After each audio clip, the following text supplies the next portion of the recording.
Hello, it is I, Elle-C, and welcome to the stream.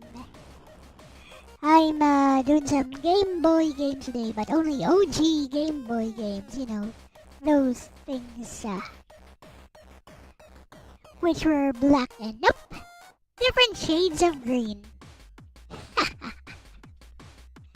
On that tiny dot matrix screen. Those types of games. We're doing those types of games today.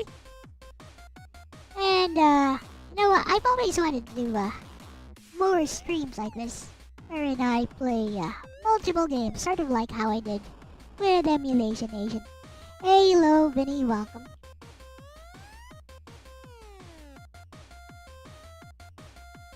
And hello, Lars. But before that, I'd like to start off with L Talks.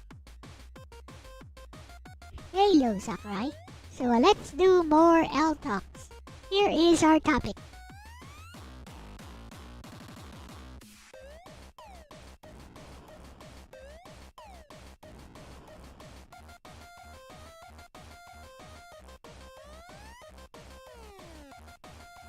Okay! We're gonna stir up this topic one more time. Because it gets a lot of engagement for some reason.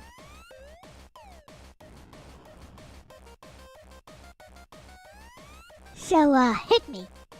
What do you guys think? Wait. Let me put up a poll.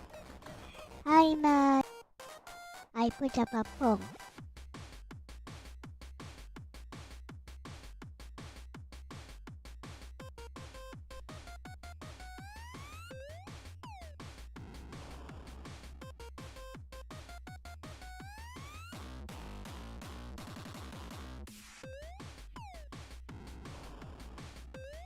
Alright, vote.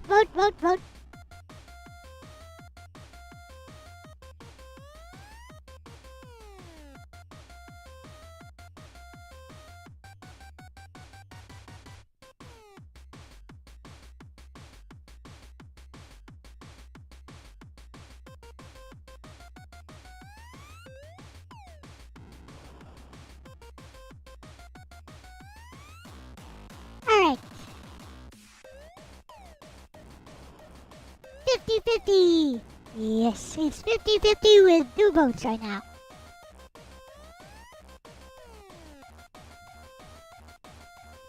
Just saying for 10 million, it was 20 million to Mike Tyson, 40 million to Jake Paul.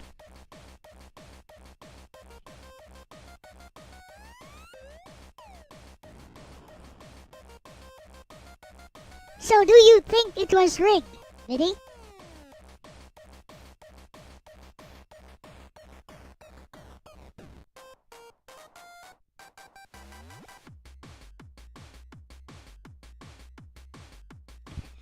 You feel it was rigged, alright? How was it rigged? Is the second question.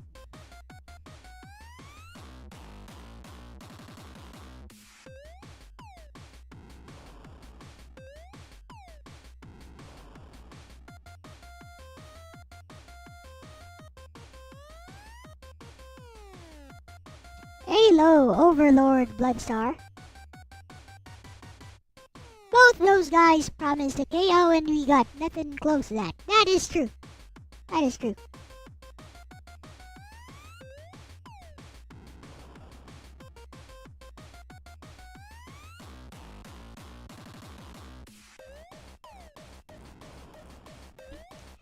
Okay, here's a more specific question. Are you aware of some of the conspiracy theories floating around? Mostly being circulated by comments. By people all over YouTube and all over social media in general.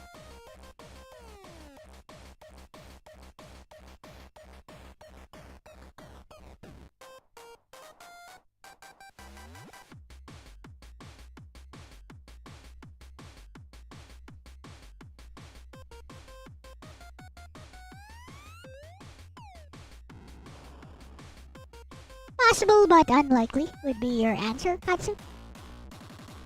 No idea about the conspiracies. So, did you see the fight? You saw how Mike Tyson kept biting his gloves all the time? So, the conspiracy theory is that he was biting his gloves because he was not allowed to punch back at Jake Paul. He was only allowed to throw punches that would completely miss. Or to hold his punches back. So, whenever he got hit, he had to bite his glove so that he would hold himself back. Or Tyson wanted to bite his ear. But you know what? Tyson always had this habit of biting his glove. Even when he was an active boxer.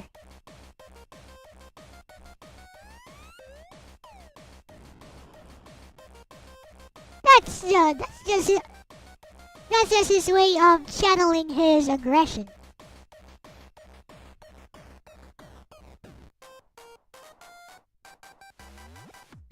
There's also the conspiracy theory that Biden voted for Trump to get revenge on the Democrats for replacing him. Has nothing to do with the topic right now, though.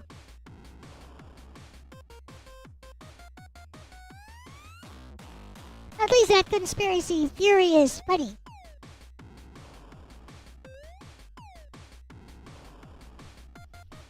And is fueled by the fact that Biden is unusually happy nowadays.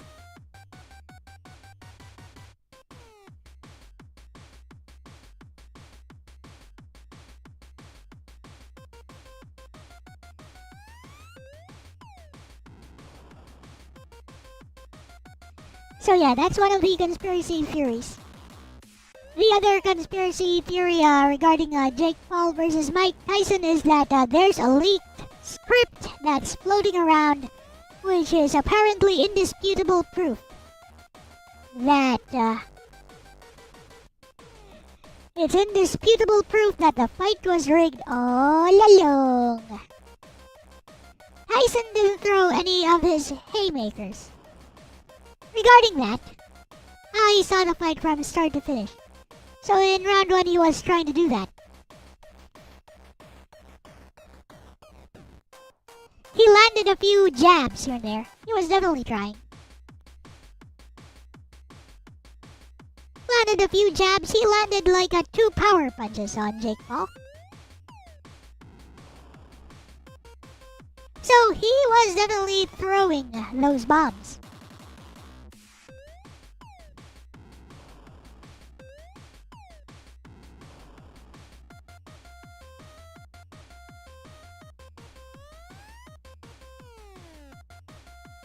At least as far as I saw, he was definitely throwing those. Especially in round 1.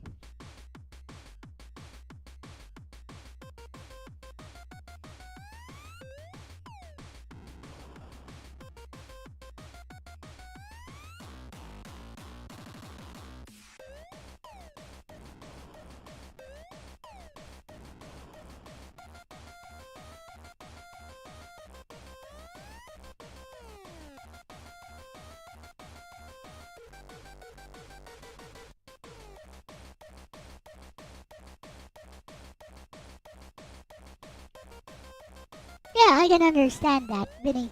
Fortunately for me, I only got kicked out of Netflix like once at the start of the fight. Other than that, it was smooth sailing for me, which apparently was not the same experience for most people.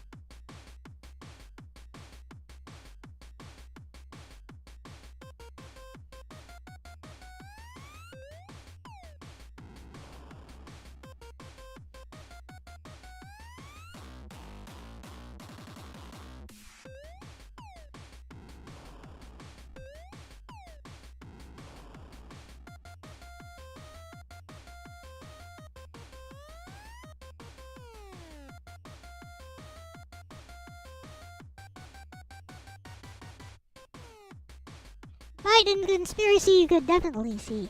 I mean, yeah. I think that one has more weight behind it, just from observation.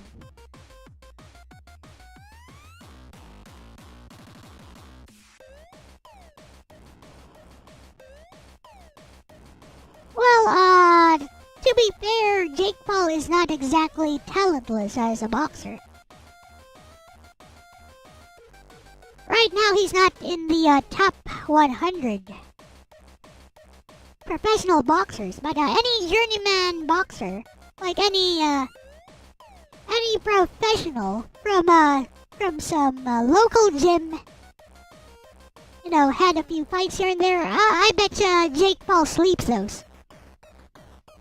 I bet Jake Paul sleeps those types of guys for like 1 or 2 rounds. So he's not exactly talentless. For one, he has the power. Secondly, he has dedicated like the last 7 years or so into boxing, into improving himself as a boxer. He's not been testing himself against professionals in the same weight class and with the same skill level as himself. No, he's been cherry-picking fights with retired old MMA fighters.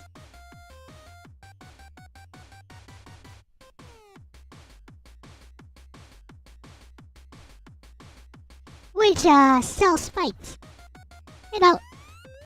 It sells tickets. It sells pay-per-view numbers. So I can't really blame him for that. It's just business. Started early? Nope, I started right on time, actually. Have you forgotten, Oric? I don't use DST, you guys do. So as you can see here in my schedule to my left, streaming daily 11 a.m. EST.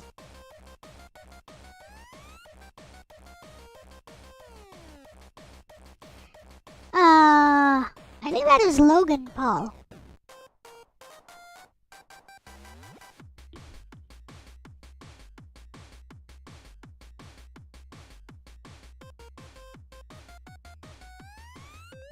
Only thing you know about Tyson is that he's past his prime, but also an innately vicious and violent individual. That sounds about right, Neo Phantom.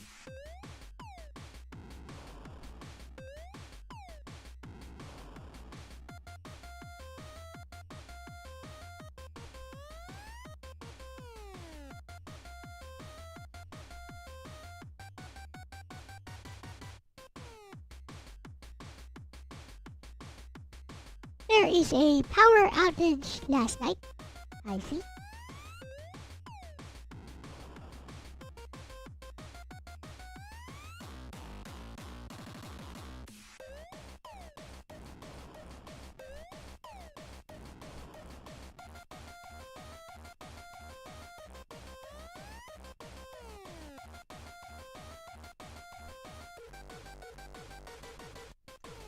So anyways, regarding what was said earlier, I think somebody mentioned, I think it was Vinny, like Tyson wasn't throwing any of his haymakers. Yeah, that's another thing. So people were watching those 10 to 15 second training videos of Tyson going all out during training. And they expected him to fight like that during fight night.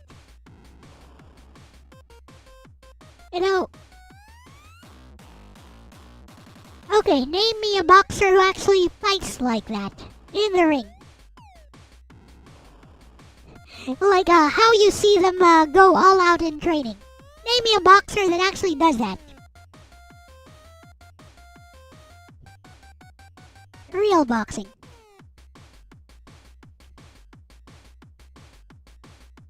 They were trying to prolong it so they can make more money. Yeah, I can see that.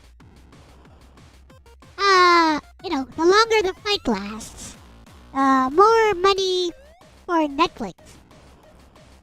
So I can see that happening.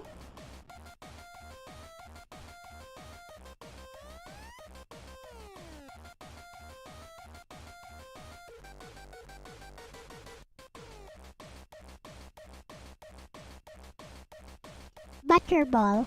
You mean Butterbean. Eric S. is his name, I think. Butterbean. The king of the 4-rounders.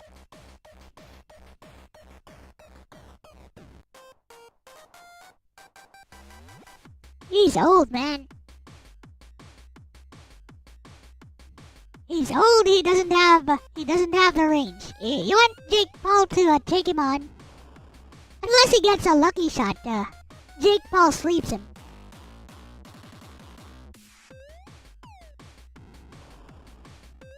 Jake Paul should take on somebody from light heavyweight, who is also an up-and-coming boxer, just like him. That's who he should face. If he wants to test himself. If he wants to prove something.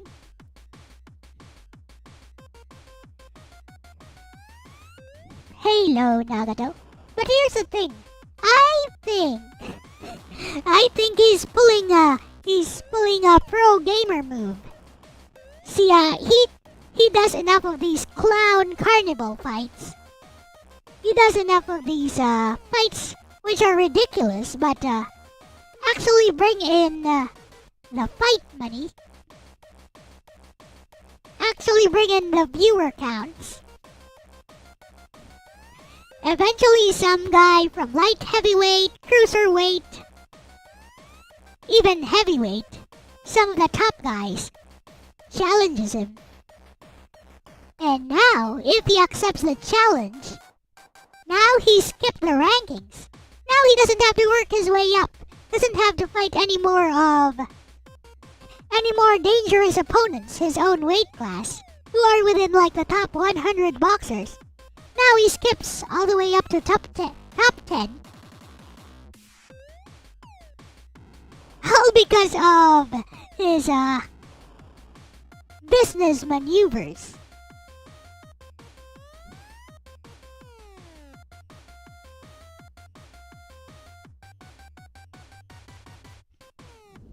Yeah. Like, let's say all of a sudden, Tyson Fury wants to fight him.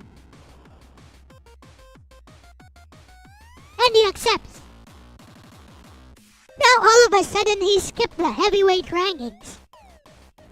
It might be a risky fight for him, but now he skipped the heavyweight rankings.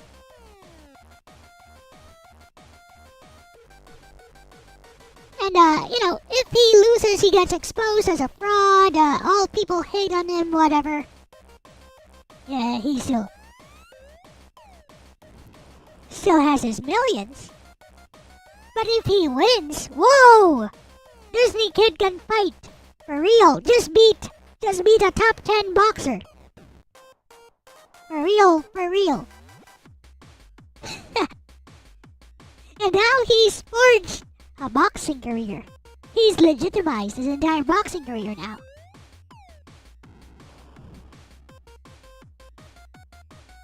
See?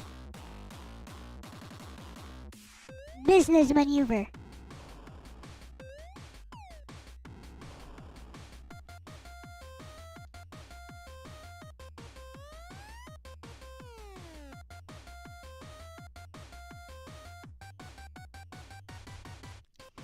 Wonder if Orc is trying to call me right now.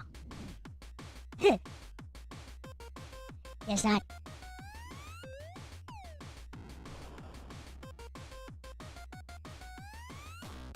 Just a little bit of warning. If you try to call me, you'd better tell me, cause I can't really see what's going on Discord.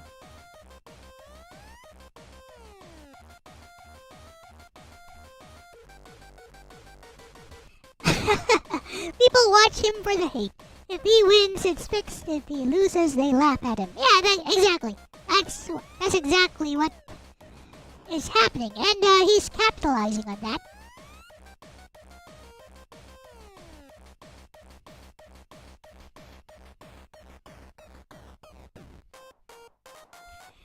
But he has already lost one fight to somebody his own weight class, who is also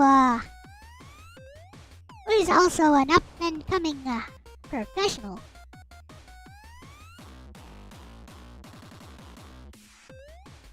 Yeah, that's right. He should go for a title if he's given a title shot.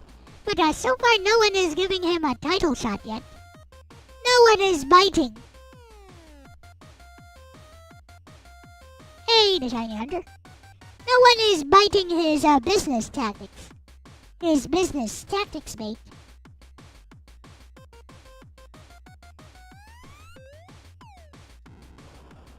It was a spectacle for sure. So what do you think, the Shiny Hunter?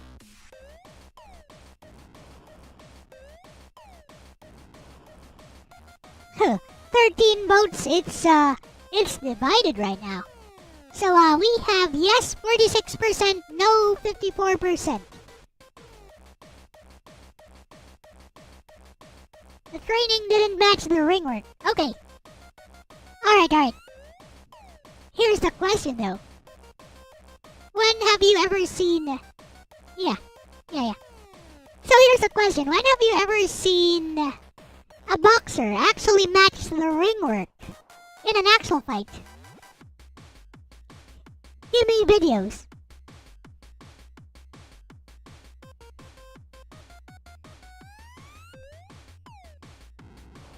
Tyson does. No, he doesn't. Not even when he was in his prime. No, he doesn't. He doesn't move like how he trains. I don't think any boxer does that. Hello, Ark. Welcome. I have seen it. He moves like that in short bursts, which is what he tried to do as well. That's what he tried to do as well. He moves like that in short bursts. No one can sustain that sort of movement. Not even the best boxers in the world with the best cardio can sustain that sort of movement in an actual match. And he did do that in round 1, you know. Hey, Arkwar Chief Reviews, welcome. Hello, yes, okay, so I am going to be eating while we're doing this. I do apologize to your chat. I'll try to keep it down. I literally, my power outage went out, and I woke up and I thought I set the time right. I set it an hour late. An hour early. So here I am munching away going, oh, I got some time. Oh, well, it's on. Wow, you're on at 10. That's early. Mike Tyson moves exactly. No, he does not. He moves like that in short bursts. He moves like how he trains in short bursts. He doesn't move like that the entire fight. No boxer can move like that the entire fight. Tyson is a puncher. That's how he plays. He likes to play his fights where he gets he does quick bursts, a lot of quick strikes. You'll notice that when he fights, because I love Buck. Yeah. Exactly, but he doesn't do that the entire fight. He waits for it. Yeah. He waits for an opportunity so he can burst and then catch his opponent. Yeah. With a and he's brutal when he does that. But the only thing he didn't do that we didn't see him do a lot was him leading. He likes to bring you into his fight. He would walk into you a lot, this is something Butterbean was also notorious for. I keep wanting to call it Butterball. I apologize. Butterbean was notorious for doing that. But where Butterbean, he'd let himself get punched around, then he'd lead in, but he would charge at people. That's what made him. That's why no one liked him. He ended up getting banned from sports because of his super aggressive style. He would step over the fucking referee to get at a guy. Watching the fight, you see many moments where Tyson held back punches. I did not see that. Sorry. I was watching it live. I did not see that. If anything, Jake Paul held back. I saw many moments where Jake Paul did not throw his signature 1-2 jab into a hook combo when he could have. Because Tyson fell right into it. Actually, he tried a jab. He tried a jab once. He tried a feint jab. Tyson kept moving towards one side. So he did it a third time, and usually he would throw that hook, that right hook, He likes that hook. When he likes that hook. He throws that jab and he knows you're going for one side. He's gonna throw that hook and kill you. He didn't do that to Tyson. No, he just stepped back. Yeah. Tyson also, he's known for his, he likes to rock you with usually he likes to do a combo attack. That's usually his setup to his big hit. To his big hit, he likes to do a combo. Another, And you don't see it coming. You don't see it coming. Because his hook, it looks super weak actually until it hits. It does. You see the opponent jump back with that shot. Yeah, because usually. Yeah.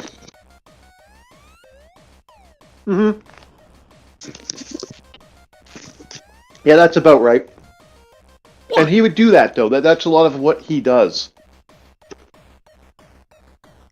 And my Uncle Bear was a boxer guy. He liked boxing, wrestling, martial arts, UFC. And I watch a lot of Tyson stuff through him. This wasn't Tyson though. And where I think it's rigged, I do agree it's kind of rigged, but I think it's rigged in a way of both guys were trying to prolong the fight as much as possible. Yeah, like Tyson. Yeah, Tyson doesn't. Tyson didn't have the same fury he's known for in the first round. You don't see that heavy charge that he likes to do. He usually likes to because that's how he gets most fights in his early career. Was this scaring the fuck out of somebody because he would intimidate? Because remember, Tyson's also for a small guy, because he is a small guy, lucky muscular motherfucker. He almost has a bulldog look to him. Yeah, he does. And it's kind of how he liked to do most of his things. So I didn't see that what usually Tyson's usual playbook is. As for he Paul, didn't try to do that at the start of the first round though, and he landed right away. Yeah, but he didn't continue. He didn't press. Like usually, he would he would keep going, even if he knew he couldn't get that shot. That's what made Tyson so formidable in his early career. Jake Paul started clinching and hugging. Mm-hmm. Also bearing his weight down. Mm-hmm. Whenever Tyson did that, he got into punching range. Jake Paul would clinch and just lay his weight on top of Tyson. Yeah, but Tyson would usually just come up and give you a good right. Sorry, you're probably hearing me move around because I'm talking about fighting, so I kind of move. Usually he'd hook you. That's what Tyson was kind of known for. That he'd give you a good hook. And I didn't see that much. I didn't see it that much in that round. And because I've gotten to see a little bit more of it. He did land like 2 hooks, I saw. Mm-hmm. And I think those landed well, but Jake Paul was able to carry them, and eventually he just started jabbing from the outside and circling him. Yeah. And then he won by points, which is how Tyson usually loses. Yeah. If we're just talking about round 1. Jake Paul made an adjustment. He wasn't trying to engage in round 1, so he did feel Tyson's power there. Pretty sure he got hit for real. So he made an adjustment, started hugging and started just using footwork to keep him at the end of the jab. Yeah. But Tyson was good at pressing. That's how he used to kind of get a lot of That's how he was 25 years ago or so. Yeah, I know, but I'm just saying, right. I'm just saying that that's usually his extent of how he likes to fight. Yeah, that's his game plan. Yeah, well, he's a puncher, and most punchers, that's what they do, and Paul, his maneuvers, he seemed like he was doing a lot of butterfly maneuver, like he was kind of bouncing around, jab, bat, Yeah, so like instead of moving into the kill, just moving in for the kill, like, because he had 1 or 2 times he could have dropped Tyson. Yeah, but there were 1 or 2 times I honestly think he could have rocked. Yeah, he didn't want to. The fight ends early. Yeah, exactly. That's why I'm saying this is rigged. Like I think there was one or two times he could have dropped Tyson in a big way. I'm not, and that's not saying like this is what I'm saying. Why by Jake Paul? Let's be honest. He's a competent boxer. He's not a great boxer. He's a competent boxer. Fighting a man in his late 50s that needed a frickin' walker like 2 years ago. His back was so messed up. This is a guy who has had problems with his legs, problems with this. Like he's an older guy. He has some serious problems. So when you got a young man fighting someone of that age, yeah, sure, you might get lucky as an old guy. You got to be careful when you're an old guy fighting young people, man. I think my favorite quote was from a little known series, Kung Fu: The Next Chapter. There's a thing in there where where the guy says, old mongoose should not play with young cobras, and that's about right. Alright. That's that's what it is. He's hit his point. True. Like I still think he did an amazing job. Like let's be fucking honest. Could you go 8 rounds being 56 years old? Fuck, I don't think I could go fucking 3 rounds. And I'm like I'm like 20 years younger than him. It was also, it was also adjusted for him. Because they were 2-minute rounds. Mm-hmm. Which might be also why he couldn't really, get warmed up in, like in round 1 when he had the most energy. Because, it ended before he could do anything significant. Mm-hmm. So, the Shiny Hunter is talking about a no knockout clause. I think I've debunked this before. Okay, here's the question. Yeah. If there's a no knockout clause, there's a contract clause. You're talking about a clause, so it should be a stipulation in a contract, right? Yeah. That stipulation is illegal. You cannot enforce that. There is no court, like in any civilized country, and U.S. There is no court that would enforce that stipulation, that clause. So more like a no knockout clause, more like a non-existent clause. So you can't. Okay. There are rules and like there's stuff in like like let's take the the process of making the sausage out when it comes to these type of official matches. All right. They have stipulations, they have clauses, they have a no injury clause, they have you're supposed to go such and such. We will give you more money if you can last 3 rounds. Like, because they don't want a guy who shows up and drops some other fucker. That's an under the table contract. No, that's not. Yeah, I know it's under table contract, but they've been doing these like, they have 8-round clauses. They have these contracts where you can. Lego games. Yeah, so a no knockout clause is feasible, but it's not what you think as a no knockout clause. Because a lucky shot's still a lucky fucking shot.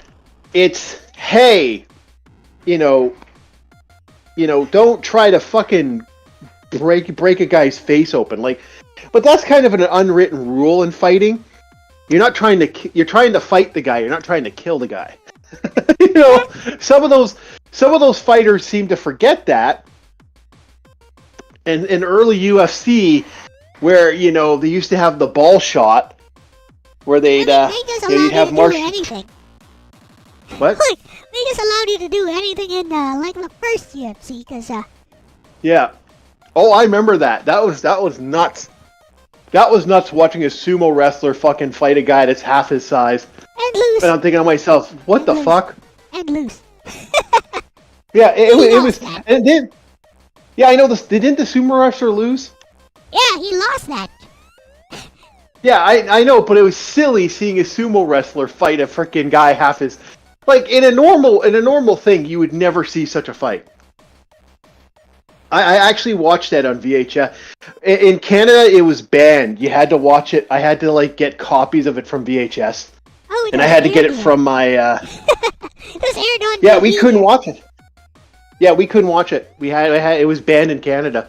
It's considered too violent. So I had to get a VHS copy. I It saw wasn't one even guy, that like, bad. I think I saw one guy that was like UFC 2. He was fighting in like a side stance. I had no idea what kind of discipline that was. And then he hooks the guy. I don't know. He hooks the guy like with his leg. He hooks the guy's leg with his own and then takes him down. And then gets a takedown, starts wailing on him. It never got too bad in UFC. Like I said, it was pretty low grade compared to what people like. The way they portrayed UFC, like it wasn't like everyone wants to see the Kumite. Frank Dukes from Bloodsport. Anyone who knows what that is. Everyone wants to see the Kumite, but no one's ever actually seen the Kumite because the Kumite wasn't fucking real. Oh, it's real if you play Dead or Alive for PS1. Yep. Kumite. Was it? Well, you know. There's a Kumite mode in Dead or Alive for PS1. See, the only thing I like about Dead or Alive was the girls. I know, leave me alone. Leave me alone. I don't care. They're not created to look like they're 14. Leave me alone. And they're older in the volleyball stuff. Don't bug me. What you talking about? Oh, the characters. There's a controversy with Dead or Alive where the boobs physics. The ninja girl. You know the two ninja girls? Yeah, Kasumi and Ayane. Yeah, Kasumi and Anane apparently were younger in the Japanese. Yeah, they still are. Yeah. Aren't they like a 14, 16, something like that. Yeah. They were 14, 16. But then if you actually look at it from the standard of what they, when they come over to America, they question mark the ages. I see. And I think technically they're all older now, so it don't really matter. Yeah. Yeah, there's that Mary Rose character. I don't know how old she is. She's 18. That does not look 18. I'm not gonna lie. Even I'm like, what the fuck? She's cute. That does not look 18. She looks like she's all of 12 to 13. So she's cute. Well, I don't care personally. Whatever, I know they changed the ages to like all of them are 18 now, so it's like they're all perpetual 18, so to shut people up. Team Ninja's smart that way. So Gerardo says, Gerardo has a take here. Jake Paul could have easily taken him out. Tyson had 2 rounds in him at best. That's how I saw it, Gerardo. Exactly. Yeah. Oh yeah, I know who you're talking about. The Frank Dukes and the Ashita Kim. Ashita Kim. I have to. One of these. I'm gonna get someone. What? Gonna take his course? Oh. Sorry about that. Someone called me. So Ashita Kim. One of those days, Ashita Kim will have to. I'll have to legit. With his touch of death, whatever. No. I want to do this. I gotta get someone to do an e-talks for Ashita Kim. And so what I want to do is I want to have his sex book. I want someone to read his sex book on a live stream. I see. It's been a thing I've been wanting to do for a long time. Was the one with a dim mak. Mm-hmm. Ashita Kim knows a style even better than his. He has like the super duper dim mak. I think he has a demonstration where you should just start clawing. Yeah. Your victim. Okay. Here's what I gotta say about Count Dante.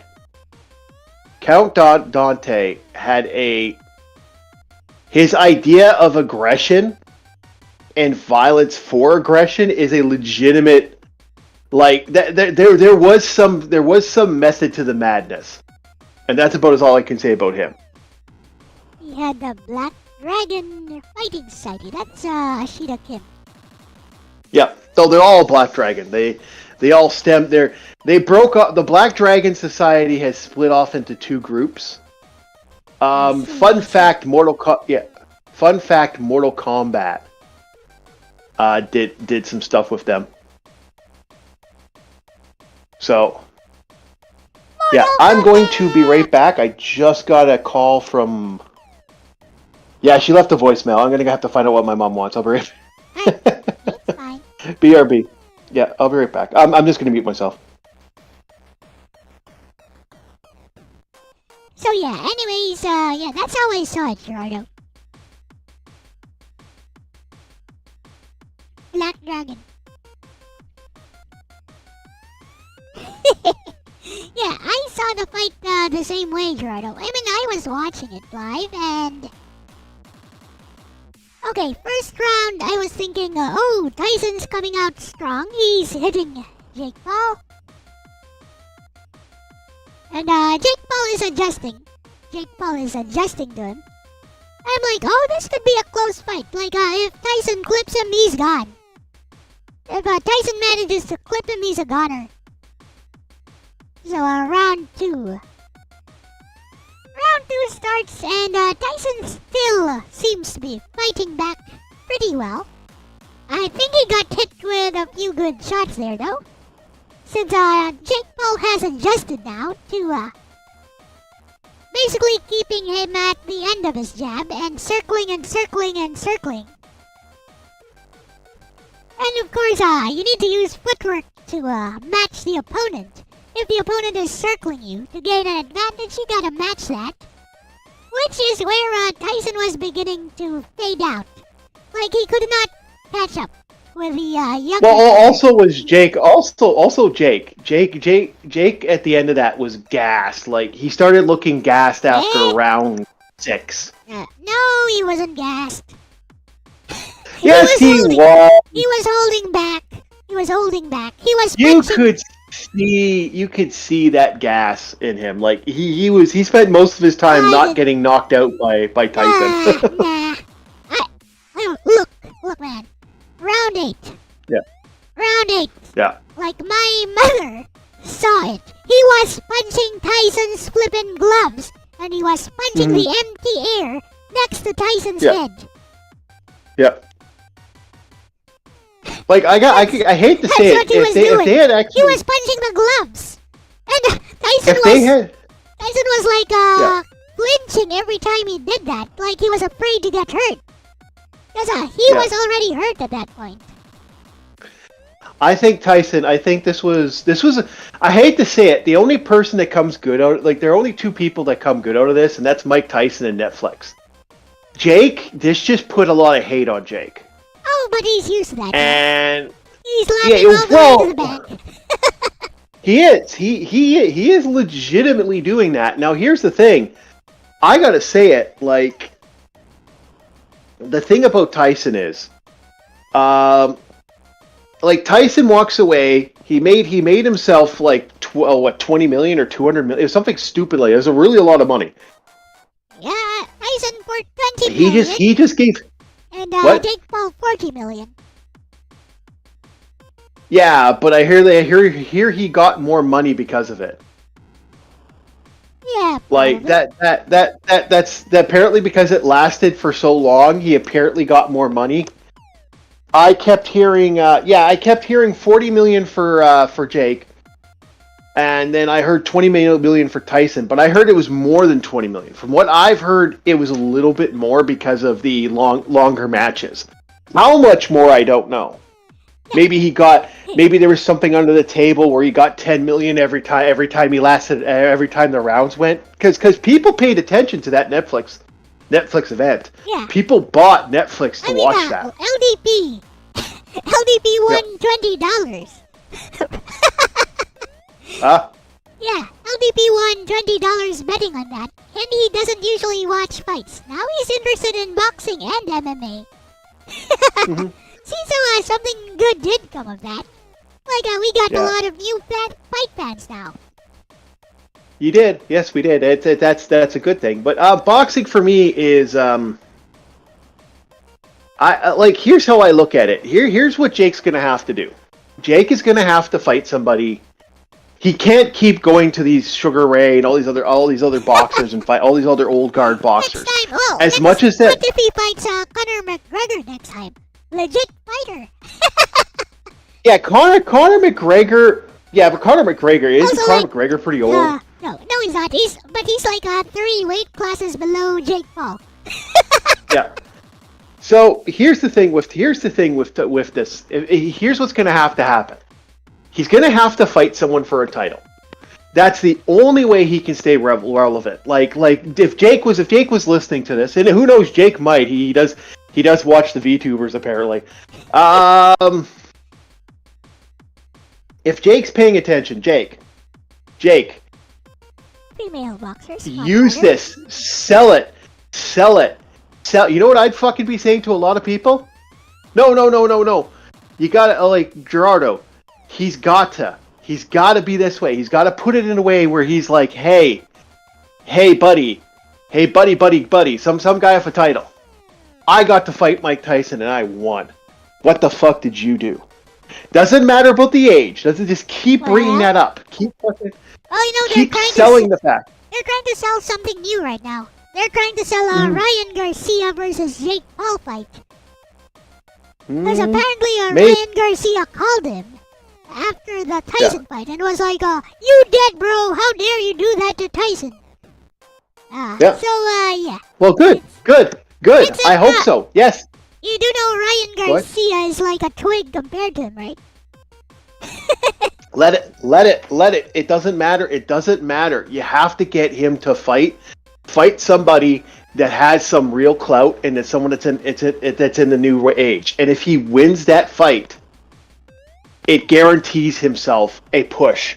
But right now, if he loses, it doesn't matter. They'll laugh at him, and he'll never have any success again. But if he wins, it has to be that way. Yeah, but Ryan Garcia is a twig. It doesn't matter. It doesn't matter. Somebody. What is he, a lightweight or is he actually? No, he's super small. He's not even a lightweight. No. Maybe, so he's not a boxer. Just some wannabe. No, he's a boxer. He's a legit up and coming boxer. But he did. He's cruiser then. He got like KO'd. I'm not sure. I think he's just welterweight even. Welter? Oh, he's not even. Oh, well then he's not gonna fight him. But he needs to fight someone with some clout, someone that actually has a name. And they need to get, like, I hate to say it, that's the only way this works. Get him a name fighting, like, you know, you can only go to the well so many times with the old guard. He has to fight someone fresh, someone new, someone with a name. Yeah. I would even go as far as possible.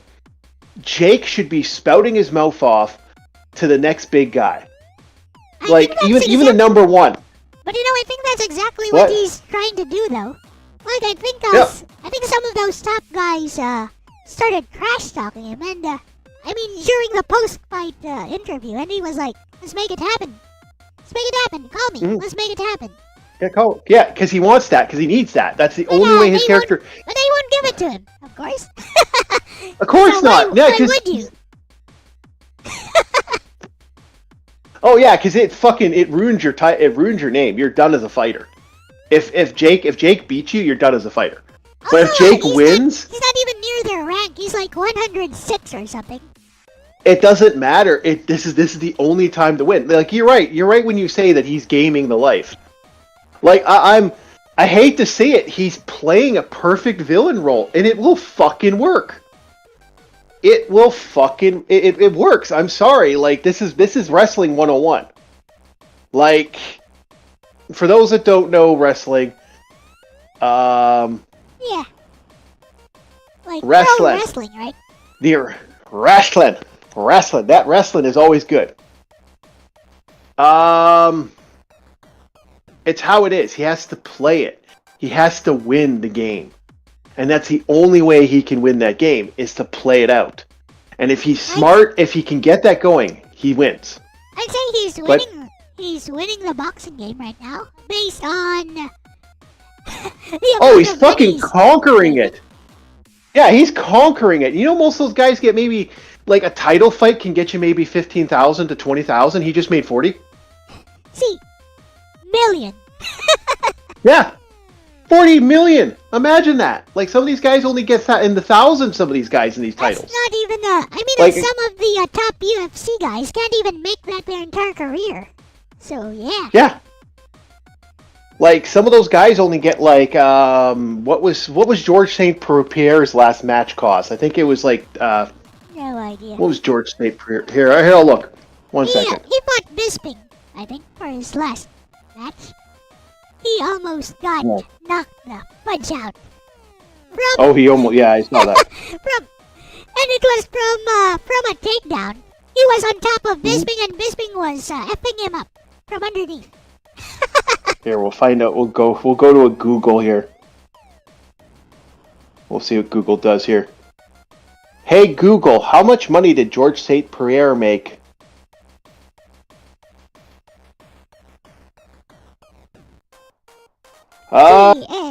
Started, eventually reached 10 million in one fight.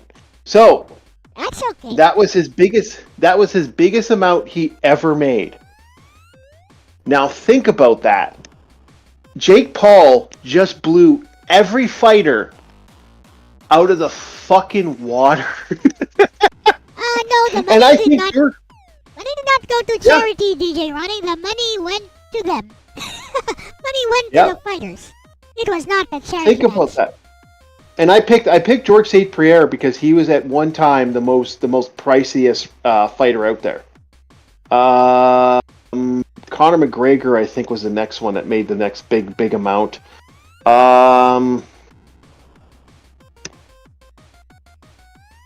Yeah, I think Conor McGregor was the other one that made like. Actually, Conor McGregor's still fighting? Really? Holy shit! Yeah, he should have some UFC match scheduled, but I think he got injured during training. 22-6. Yeah. 22-6. That's not a bad. And no, wow, that's not bad. I'd have to look, but I'm pretty certain that he's the big price. He was the big price tag on the.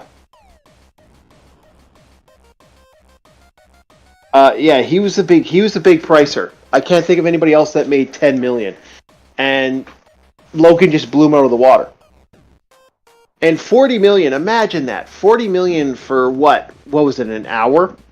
Or no, it wasn't even an hour, 8 matches, so that's... Like, 15 minutes, I think. 15 minutes? Wait, I'm not sure. If it's a main event, then it's 5-minute rounds. So, for an 8-rounder. There is no 8-rounder for MMA. Only 5 rounds. I know, no. I'm just saying for fighting. Oh, okay. Imagine that for this match that he just that Logan Paul just did. How much money was that? Like how long was that? 2-minute rounds. 8 2-minute rounds. So not including resting and stopping. Yeah. That was the equivalent of what? The prep time, maybe 2 hours. That was 2 hours work. He made 40 million on 2 hours work. I'll let Tyson chase me around the fucking ring for an hour too, if that's the case. Tyson couldn't even chase him after the 3rd round. No, he'd be chasing my ass because I'm amateur at best. See, here's how I saw that fight. Like after the 3rd rounder, and Tyson got wobbled by a few jabs. Like he got wobbled by jabs. Mm-hmm. Guy was weak. Anyways, Tyson. After the 3rd round, like a 4th to 7th round, Jake Paul could have legitimately stopped him anytime he wanted to. But he didn't. He didn't. He just kept jabbing every now and then. Round 5, he kind of threw some power punches, and then instead of going for the kill, he move smacked. So that's where people got the impression that, oh, he's afraid to engage because Tyson's gonna counter him and knock him out. No, he wasn't. Tyson had no power left. He was hurt. He had no power left. He didn't have his legs. I'm just saying that this was, you could have easily. Yeah, like he could, like, I'm just saying, for that level. Yeah, well, a jab can stagger anybody. I've gotten hit by a jab and got knocked back and went, what the fuck was that? But,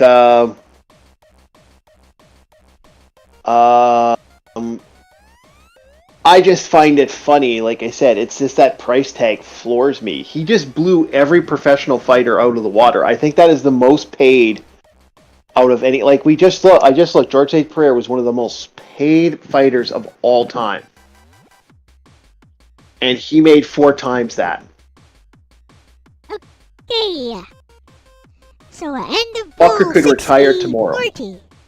20 votes, 60-40. So, 60% of the chat think, Jake Paul versus Mike Tyson was rigged. I know, I do think it was rigged too. I think they prolonged it to the 8 rounds, and I think there was money behind that. I think they purposely let it go longer. And that's where I think it's fixed. That's where my thought process is. If you're asking me where fixed is fixed, that's where it's fixed, because that's been going on in UFC, that's been going on in WWE, that's been going on in boxing forever. That actually, because what was happening was in boxing, the reason they started doing money incentives, fuckers would go so hard in the first round and knock a guy out. Like, cause you know, when you got two pit bulls that have spent the last frickin' month, maybe 2 months, getting ready to rip another person's face off, and you know, then you deprive them of sex for that month. You deprive them of certain amenities for that month. They have to eat only what they're allowed to eat, and they have to go every day and work out. I'm going to want to rip your head off too at the end of that. So it would go within that first round. Like, I don't know, were you around for that period when they had those where the guys were just like punching each other, just knocking each other out nonstop? Yeah. Yeah. And it's just like, that's what became a problem. So they started putting cash incentives to people to stop that. That was the same thing that happened with UFC. They have cash incentives to keep the match going, to try to get it to a minimum of 3 rounds. True? I think that people pay to see the huge knockouts in the UFC especially. Yeah, well, that's why, I don't know if you've noticed that, but I've noticed that in UFC, if anyone can disprove this, because I haven't watched UFC recently, but I used to remember when they started doing the cash incentives, I started noticing that you didn't see guys really go at it until round 2 or 3. Isn't that just them By the being time cautious? round 2 and 3, yeah, Isn't that just them being cautious? I don't believe it's because of how hard they fucking go by the 5th round. But like when they get to that last, like close to that last round, they just go fucking all in, and that's when the people go nuts. But usually you get a couple engagements, like, you don't, especially guys who are knocking each other out nonstop in the first round. UFC had times where, if I remember correctly, which UFC was it? Was it 2 or 3 that ended early because they just had too many fucking first round knockouts? I have no idea.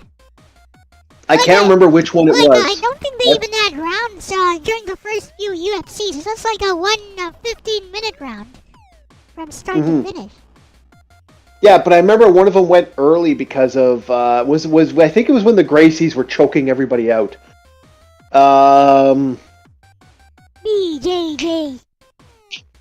Yeah, I remember those guys were just strangling each other. I just remember that was the thing where they had this constant ba ba ba ba ba ba ba. And it went early. There's a conspiracy theory that it was rigged so that the Gracies would win. There's a big conspiracy about the Gracies. They did what's been done, and a couple guys have done it. Judo, one of the most greatest judo fighters has come out and said that I can't remember his name now. Oh shit. He was actually one of the referees, and he was an announcer as well. For USC. He said that. Yeah, I can't remember his name now. Fuck. But a couple guys have come out and said that what the Gracies did was they would purposely pick people that they could use, that was like a perfect body type to use against their fighting style. So they would fight guys. They were also allowed to use their gi. They were allowed to use their gi during those first few UFCs. They could wear their gi, which gives them an advantage. Mm-hmm.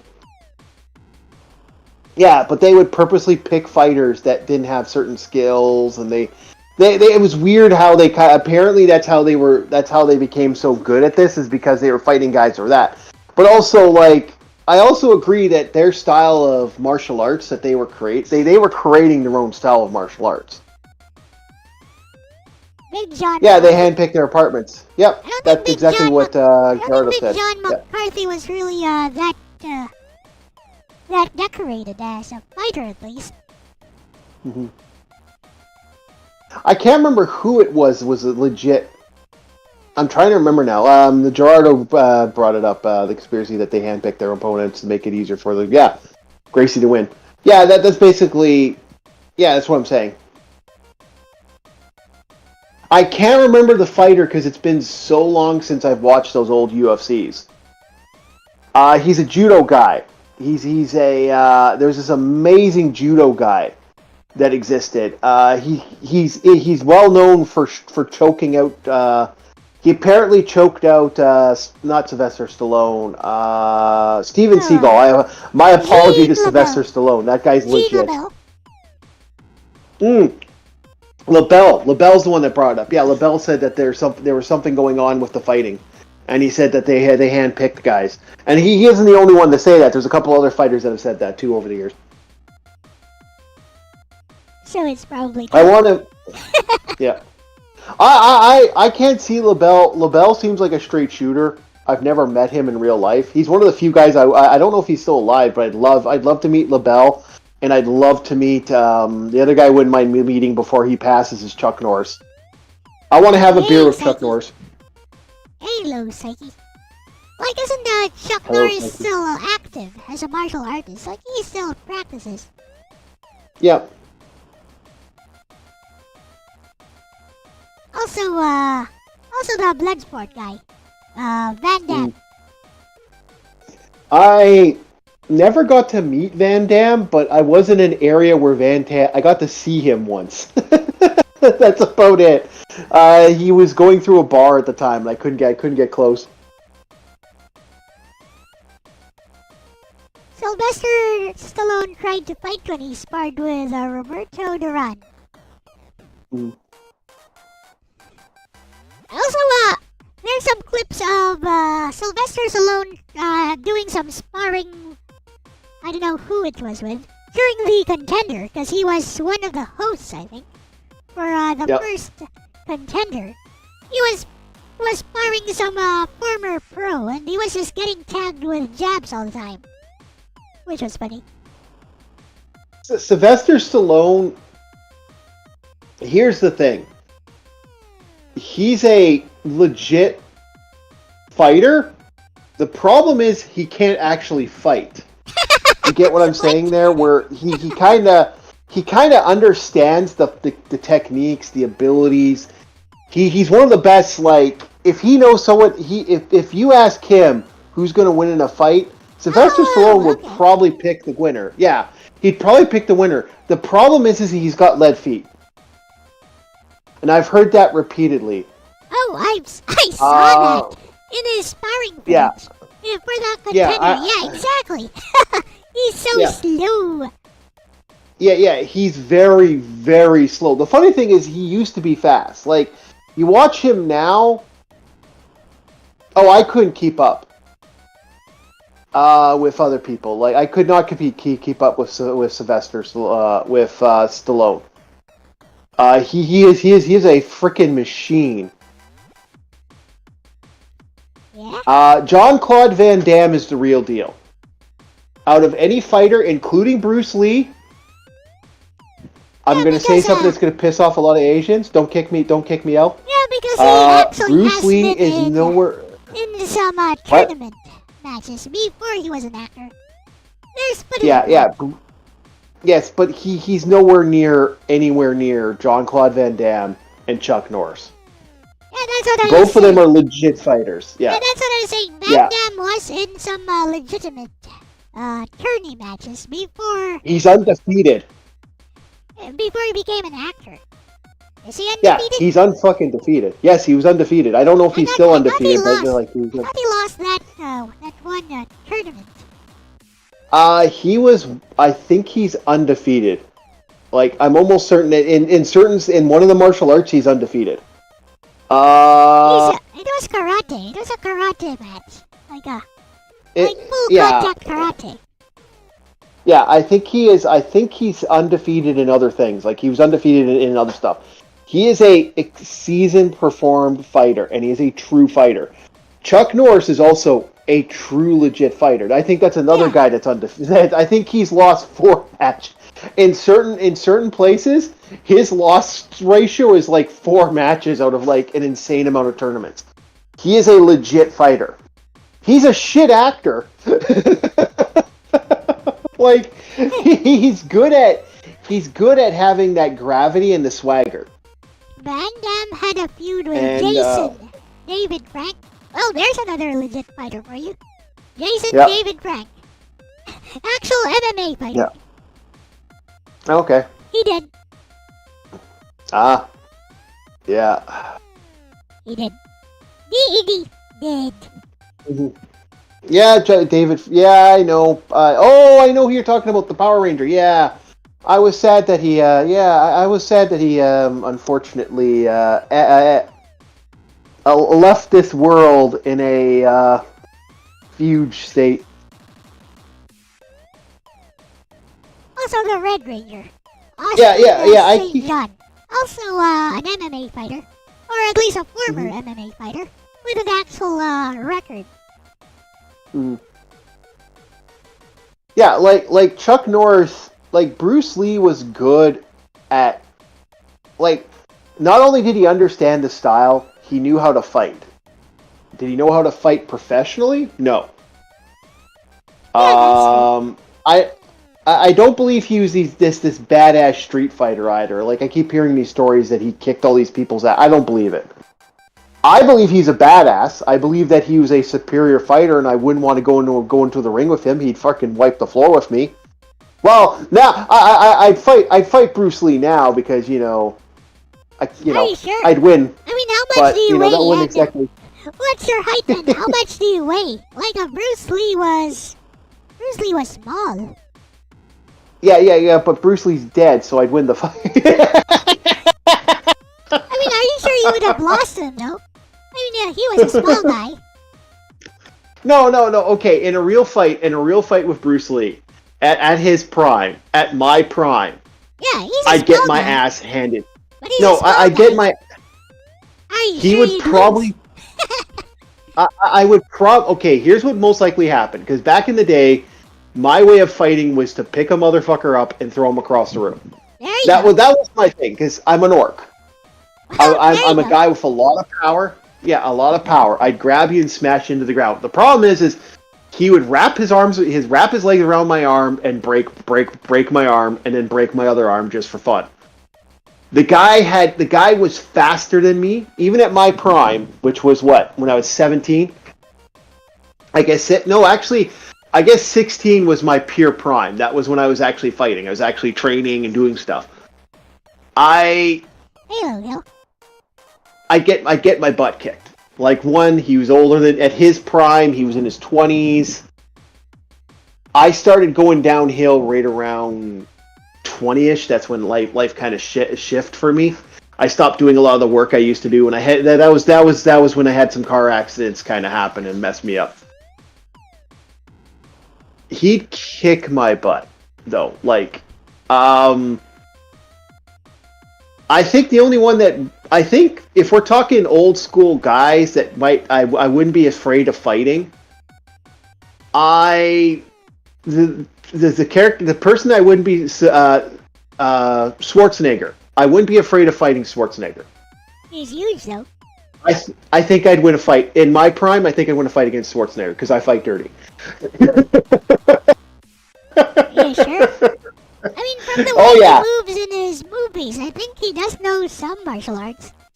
Oh no, he actually is a skilled martial artist, but he's so freaking big. I would go for that. I would Sharon Stone him a couple times, and then I'd go for a couple throat shots. I think I could take him. Out of anybody, he's the only one I think I could take in a fight. You know, speaking of weight, I don't know if I could take on. I think because of how big I am, I wouldn't want to fight Seagull because Seagull's a prick. Like he doesn't fight right. Like he's about as douchey as I am, so that would be a good fight. But in a fight between me and him, I'd probably, because I fight dirty, I'd probably win that fight. In an official tournament, he'd kick my butt. But he's the only one. Also, Bruce Willis. I'd kick Bruce Willis's ass. Did Bruce Willis know any kind of martial arts? I don't think so. He was just an action hero. No, he's just an action hero. But that's the reason I'd be able to take him out. That's also why Bruce Willis. What about Brad Pitt? Brad Pitt actually. I don't think I'd want to fight Brad Pitt. Would you want to fight Brad Pitt? I wouldn't want to fight Brad Pitt. He's a huge guy. Why would I want to do that? Like, I'm a big guy, but I wouldn't want to. You know, he'd be the one I'd be able to take out though. Sylvester Stallone probably beat me up because Sylvester Stallone was actually a decent, like, he actually knew how to fight really well. Jean-Claude Van Damme, I'd be a grease stain. Chuck Norris, I'd be a grease stain. Bruce Lee, I'd be a grease stain. I couldn't win against most fights against those guys because they're just skilled. Bruce Lee's small. Bruce Lee's like 5'6". Yeah, but Bruce Lee was power. Like that guy was, his body fat to strength ratio was abnormal. The guy was just pure strength. You could just, if you're big enough, you could just tackle him. Like, just run straight into him. See what he tries to do. Size doesn't always give you a win against small. I have seen some small guys kick some. Like, one of my friends, we call him Freak Show Frank. We're going to refer to him as Freak Show Frank. Freak Show Frank was a small guy. Horny as all holy hell. But a small guy. Uh-huh. I will never forget the day I walk in. We had a bar. We were at a bar, and it was one of those bars that had the trough, like the pee trough. Have you ever seen one of those? I have not. Yeah. Yeah, probably. Mike Wolf. Yeah, I agree.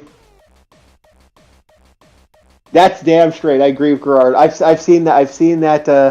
That is American Invasion. I did that. I reviewed that on my channel. I remember him. We were both drinking, and this guy picked a fight with Frank. Now he's a small guy. He wasn't as small as Danny DeVito or Joe or Pesci, but a little bit taller than Pesci. But imagine someone as small as Pesci, a native guy, small as Pesci, a small guy, sheer muscle. Oh, okay. This is a guy who worked as a logger for a number of years. Pure muscle. This is a guy who could pick up a tree and carry it. This is how muscle. So I go out, leave. I come back and I just see him putting his foot on this guy, holding him upside down, ramming his head in the pee trough, and just ramming it into the pee trough. Yeah, is that what you want to call me? Is that what you want to say?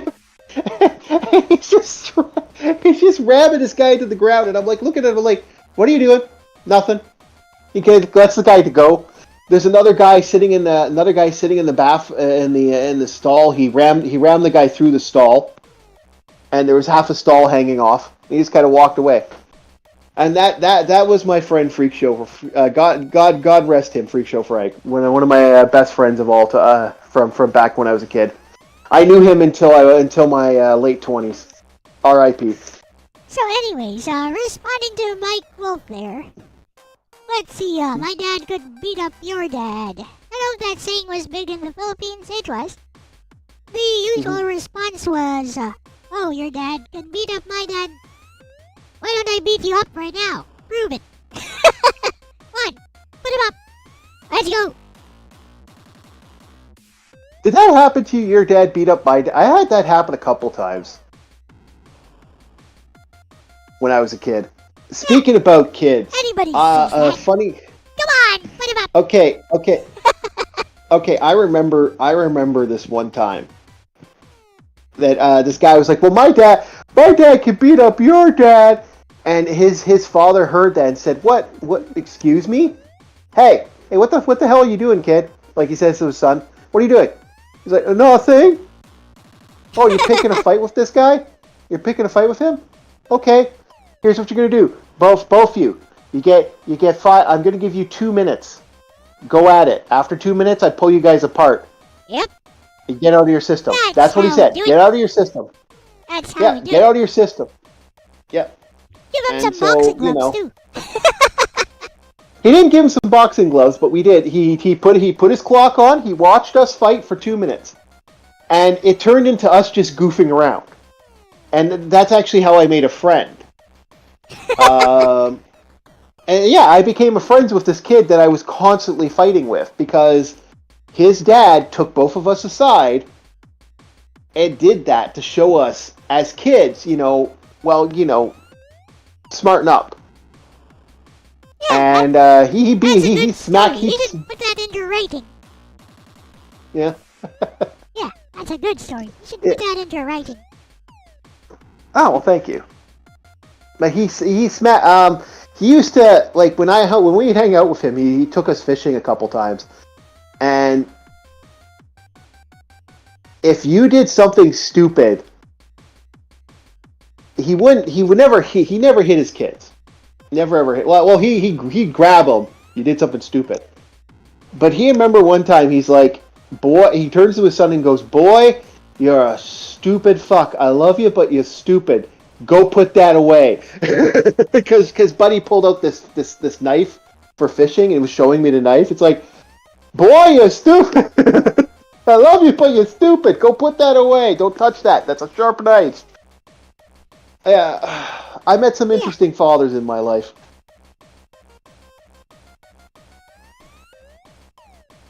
Interesting stuff. You should actually just put that into writing. That could make for a good story. Oh, my life, my childhood was an interesting story. I was planning on doing that one time, but now I'm not sure. It's one of those things. I'm debating about using GPS or GTC to help me run it. Easy. Yeah. Yeah, Well, yeah, I'm thinking whenever using you the have AI time, bot. just whenever you have time, Yeah. just do it yourself. Just write it down and just type it Mm-hmm. a little bit at a time. Yeah. I mean, when I'm writing something, that's how I make progress. Some days I just don't feel like it, but I feel like I need to make some progress, so I'd write just like a few sentences. But on other days, I'd be writing like pages and pages and stuff. So as long Well, that's as the you're same thing making with a D&D. tiny progress every day, just the discipline of just even just writing just one sentence, if you really don't feel like it every day. It's baby steps towards getting that completed story out there. Unfortunately, I've become internet writing, so I don't put consonnations and other like periods. Like, so I do need ChatGPT to help me kind of proofread and fix some stuff, but that's about it. Oh yeah, ChatGPT is very good at that. Mm. You can also just instruct ChatGPT to write exactly how you would write. Yeah. Like you can actually Well, tell ChatGPT, okay, you have this sort of personality.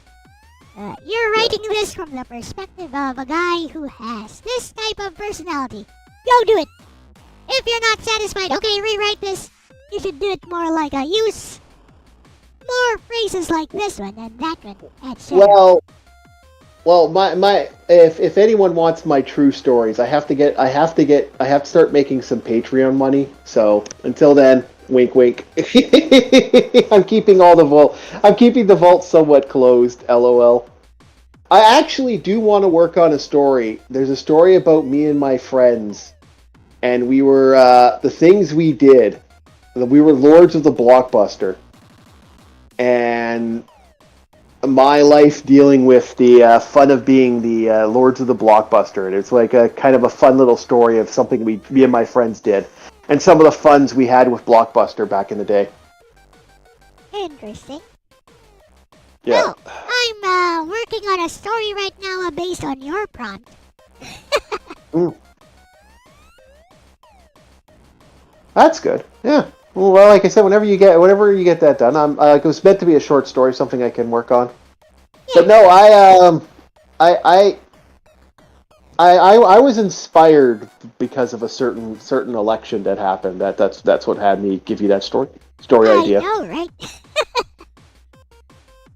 I hate to say it, I'm still like laughing at half the stuff that's happened recently. I mean, and I don't know if you want me to bring up The View, but that Whoopi Goldberg thing was awful. That was the worst thing I think I ever saw, was that.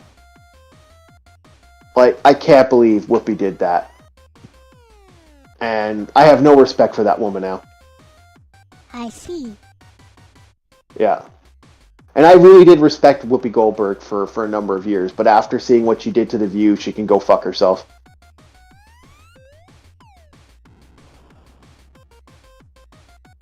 Let's So, see, yeah. Gerardo says Orc confirmed to be the writer for Dustborn, too. What, an ordinary rude Canadian? Yeah, maybe. Who knows? I'm planning on getting that merch done eventually. I want to make ordinary... See, there's three things I want to make. Ordinary rude Canadian, maple syrup MAGA, because that seems to be a new thing that people are talking about. That seems to be the new insult, so I want to make shirts based off that. Ordinary rude Canadian, orc. And Goblin Lives Matter is the last thing I want to make. And that's my... I'm going to have a goblin wearing a shirt that says emergency food supply on it. So are you gonna be using like AI art to do that? I already have done some AI art. Have you not seen my emergency ration supply? Here, I'll give you my little emergency ration supply. I don't think so. I'll send it to you. I'll DM it to you. It's actually kind of funny.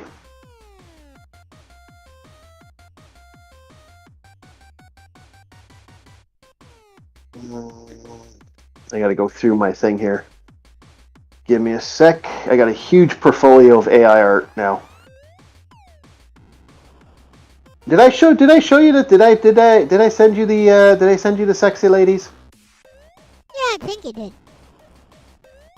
Okay, you guys have seen the attractive AI girls I sent on fun. Okay, Yeah, I'm pretty sure I showed that last time. Okay. Hold on, I got so much orc art because AI art is amazing, and I'm letting it build up because it's been I've used it too much, so I'm gonna take some time to let it build. I use it for D&D too.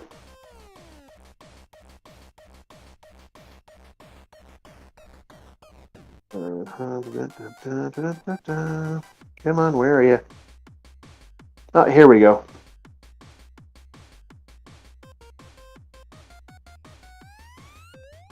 Save image. Do. Yeah, here's our goblin supply. Our emergency food supply, Elle. Okay. You put them on. Everyone liked it. It's cute. I want to make this shirt actually called Emergency Food Supply. Nah, some cute anime girl already used that.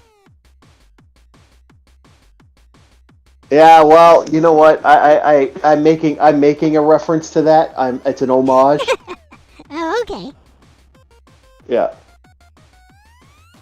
So you know about the Well, Python thing. they especially matter in Goblin Slayer. I still don't know how they made they made them horny. I'm still like laughing at that. See, there you go. I'm ration. Because it's Japan, they'll make anything horny. Yep.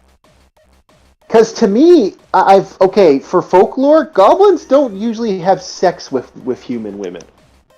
Goblins want to bang elves. That's not a joke. It's fairy and elf folk. They actually want relationships in legends and folklores. The ones that like to bang humans are trolls. Trolls love their banging of humans. If you know your folklore and legends. Aris is asking, is that Gubda? Yeah. No, that's a AI art of my goblin. That's ration. I think it means his Goblin Yoda. Yeah.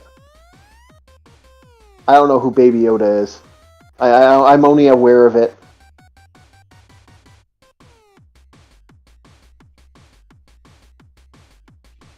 Does it use magic or the Triforce? No, it uses hot sauces and a special blends of herbs and spices. Oh, okay. Hey, you know what? We don't kill our goblins. But when they die, we do eat them. Food supply matters, and if you can't get your hands on a good, tasty human, then you have to do what you have to do. Orc rules. I see. And you're not going to eat the dog. We're not going to eat the doggos because you never eat the doggos, or the kitty cats, the meow meow. Goblins are fair game though.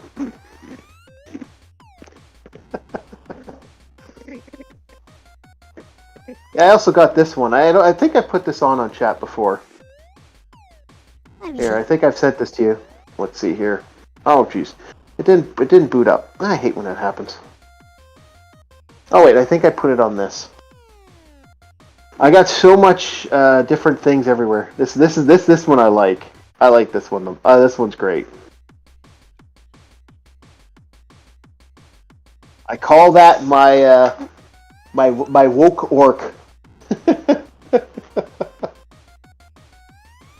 looks like that one guy from that recent anime. Yeah. About some what was it? 30-year-old adventure? Whatever. Yeah. Who became an S-class in like 2 years or so. Yeah. So there's your orc there's your orc Karen.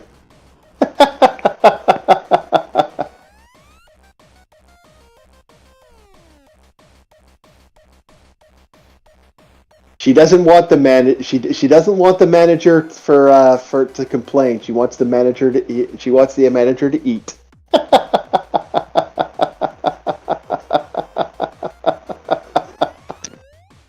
Oh. Basically it's a big orc with some poodles. I like my poodles. I like my warhounds.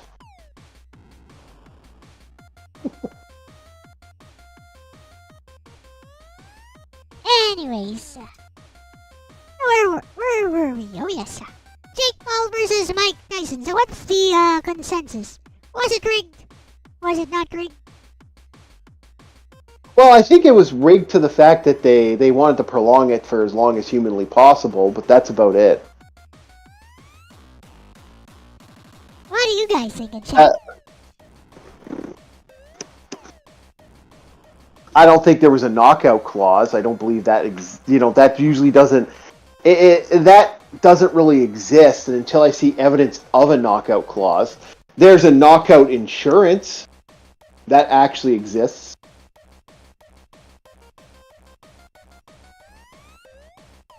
Yeah, what do you guys think in chat? Jake Paul versus Mike Tyson. Was it rigged? I don't think there's a knockout, because there's such a thing as a knockout insurance. Basically, what that means is if you get knocked out, you get paid money for being knocked out. Like, it's kind of a, if you get injured during that fight, you get X amount of money for it. Yeah, and in UFC they have like a knockout of the night, like a prize money. If you get knocked out of the night, you get paid extra. Yep. Yeah, that is true too. Yeah, but that is,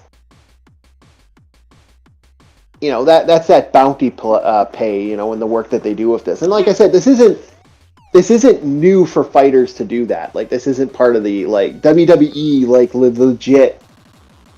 They've been doing it for years, along with a lot of other stuff, which we won't get into. Oh, Vince McMahon, you are in so much trouble. I mean, in pro wrestling, it's like a spontaneous but scripted fight. Yep. Usually, they don't really. Usually, the heated rivals are probably those who trust each other the most. Mm-hmm. Yeah, well, like I said, Undertaker put a lot of people over, and Undertaker did a lot over those years, and even though he hated Shawn Michaels, they get along now, but they did not like each other, and he still put him over when he needed to put him over. Excuse me. He really did do his best to make everything good, and that's what made him a great. That's what makes the greats the great. I think it wasn't rigged. I think it wasn't rigged the way people think it was rigged. People think there's a script. People think that Tyson was Jake gave him a bunch of money in the background. There's all this extra stuff. No, it wasn't that. Because Jake Paul was afraid of him or something. Yeah, there was this belief that Jake apparently paid him extra money. But I don't believe that. I believe this was just what it was. It was a young guy versus an old guy. Mm-hmm. It was never going to go the way of the old guy. In a real fight, and if Tyson would have got on him, I think he'd win in a real fight. In a boxing match, I don't think he'd win. Oh yeah, that's true, but that's another thing. I mean, Tyson probably has a better chance, I guess. Mm-hmm. Assuming he can actually catch up, though. Because he did not have his legs that night. Actually, he didn't have his legs around the first 2 rounds. Mm-hmm. I think if they would have went the full 5 minutes, I think it is for a boxing match. If they would have gone 5 minutes, eight. It's 3 minutes. Is it? I thought it was 5. Why do I keep thinking 5 minutes is for 5 MMA. minutes? Okay, 3 minutes. If they had gone the 3 minutes in a fight, if they had gone for that, and they'd gone those fights, and they'd gone that distance, I think Tyson would have probably fight eventually, but it would have taken a while. You think? That's my. I think so. I think Tyson. Tyson was getting gassed with just 2-minute rounds, though. I think the 3 minutes might have. I think the extra minute might have made a difference. But I also don't know. For all I know, that could have been just enough for the young guy to punch him out.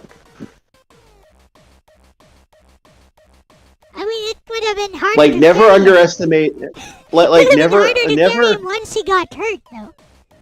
Yeah.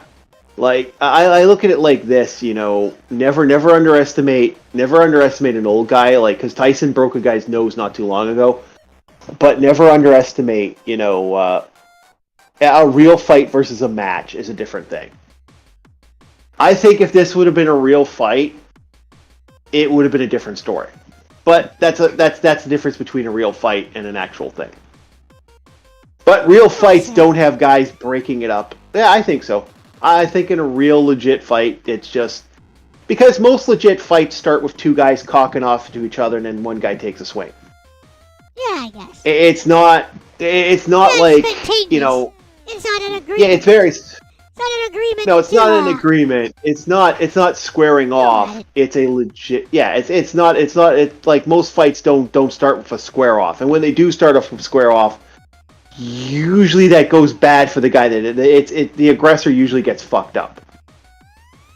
Usually that's how that usually goes.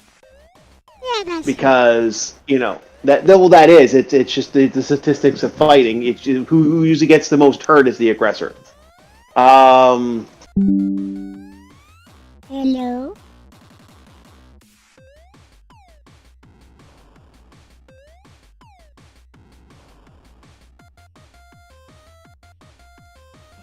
Hello. Am I back?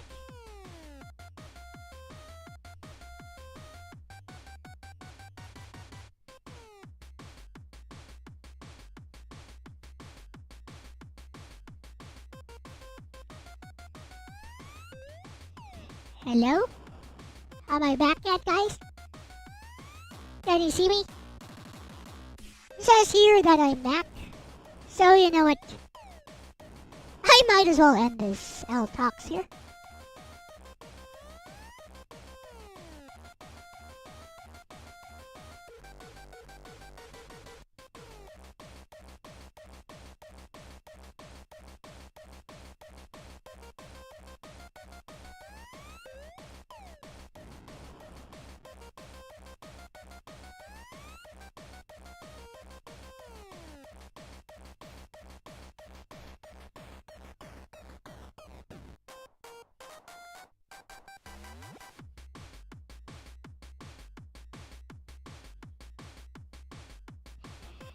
Okay, guys. That was L Talks with myself and Hardcore Chief Reviews. But anyways, time to do some gaming. So my ISP is being very bad right now, so I'm using mobile data to do this. That's okay. That's still good.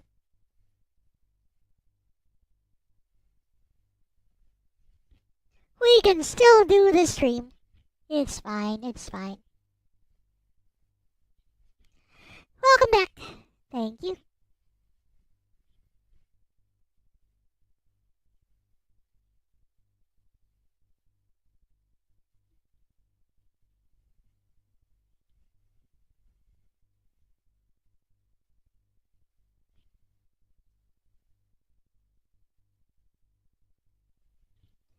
So, let's go.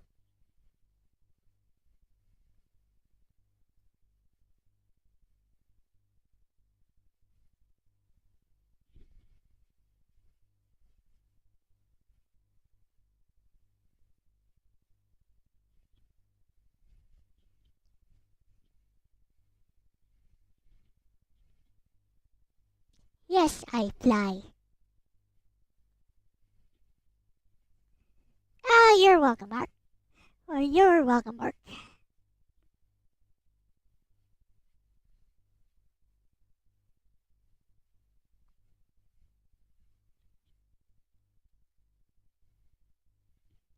Now then.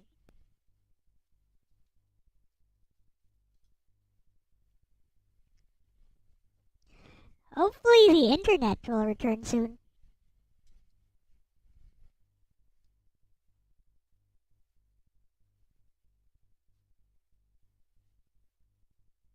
So I'm using mobile data right now.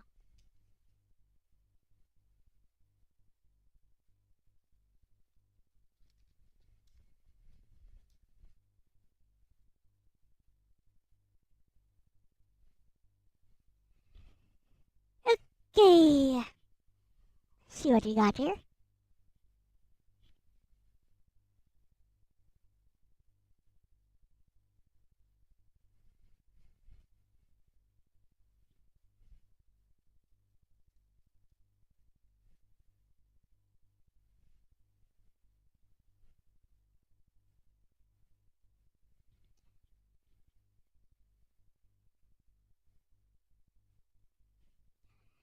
Here's a game that surprised me.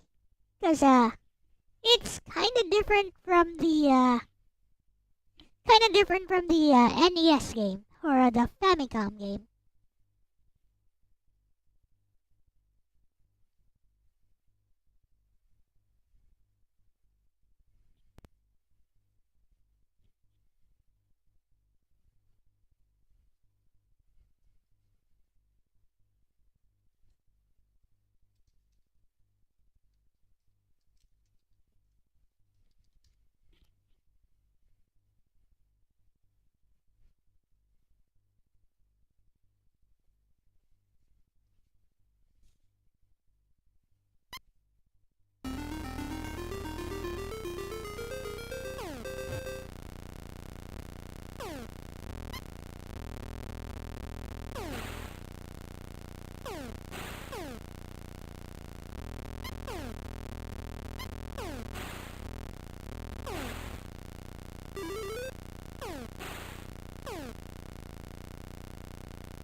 If you guys have any requests, feel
don't have many Game Boy games. It's okay. I was just asking if you guys wanted me to play something. Maybe we'll play some obscure Japanese games.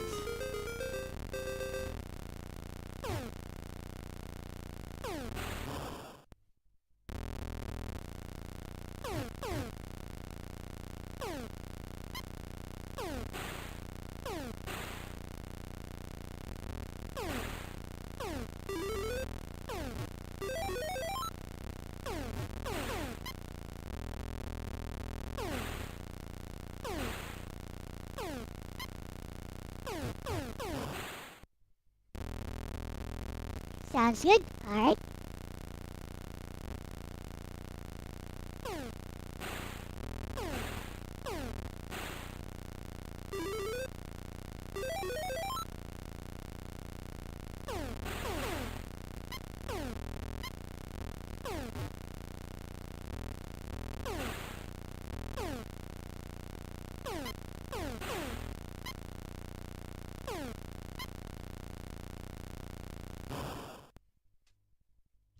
I died.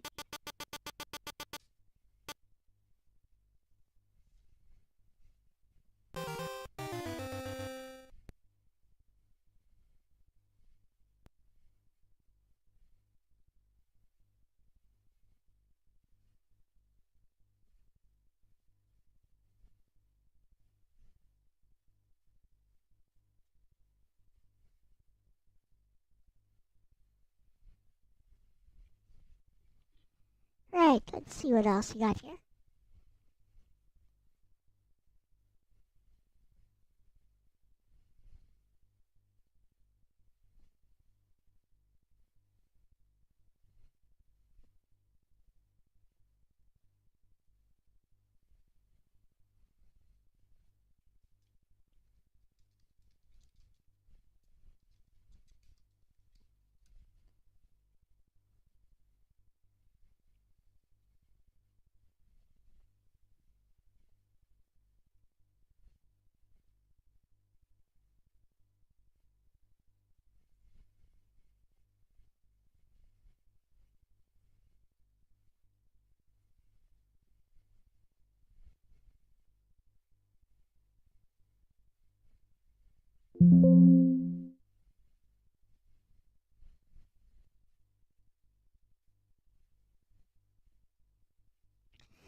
I'm still online, right?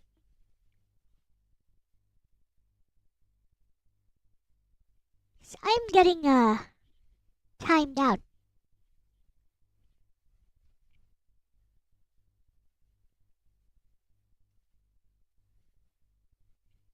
Anyways, Hammer and Harry. I think I've played that before. I'm not sure I want to play that right now. Hello, Slim Nim.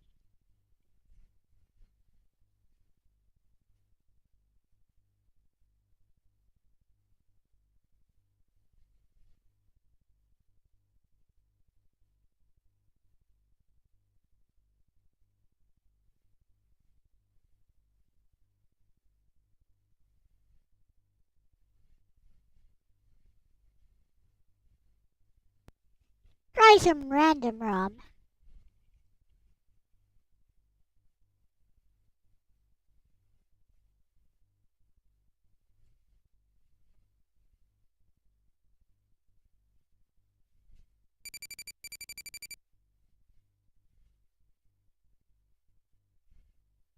I think I played like the Super Famicom version of this. Mo minna nani yatte iru no? Nimatsu wo oita wa sugu atsumatte ita no ni.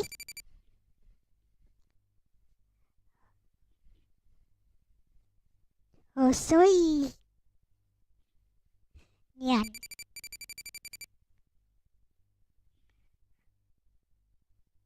Poko nyan. Mino. Oh, whatever. Just skip that. Hi, hi.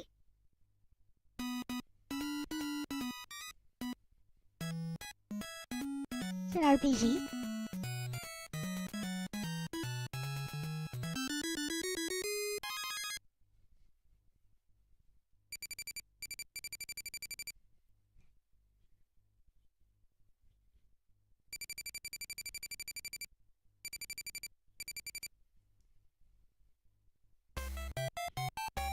Well, oh, it's not an RPG, it's a platformer.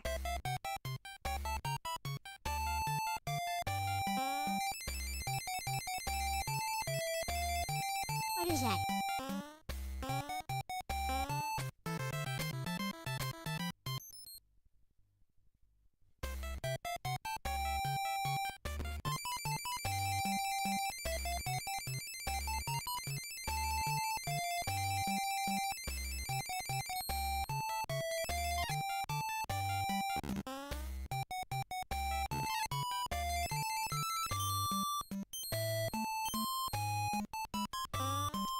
How does this work?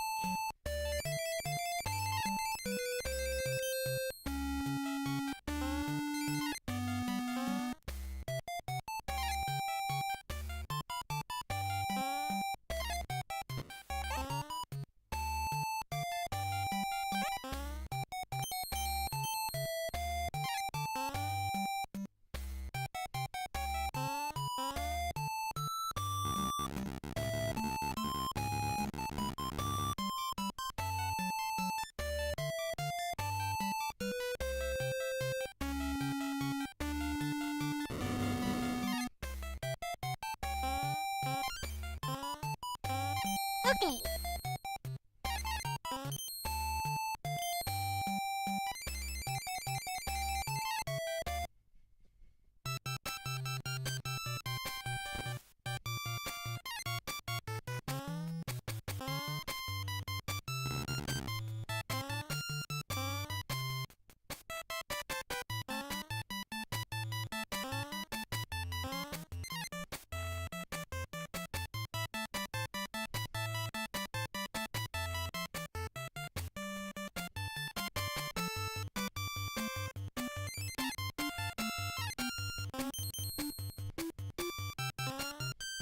You were asleep for 13 to 14 hours.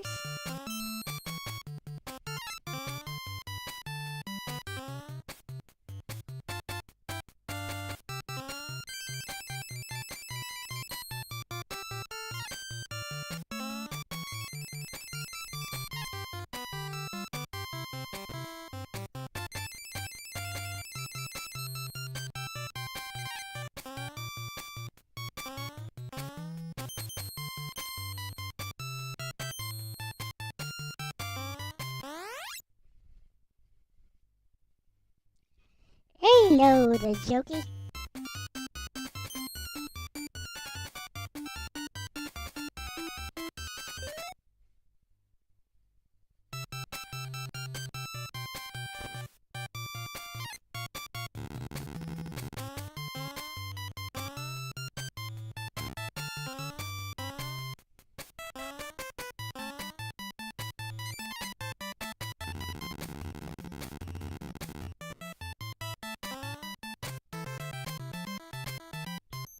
Looks like that doesn't work.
Oh, I see.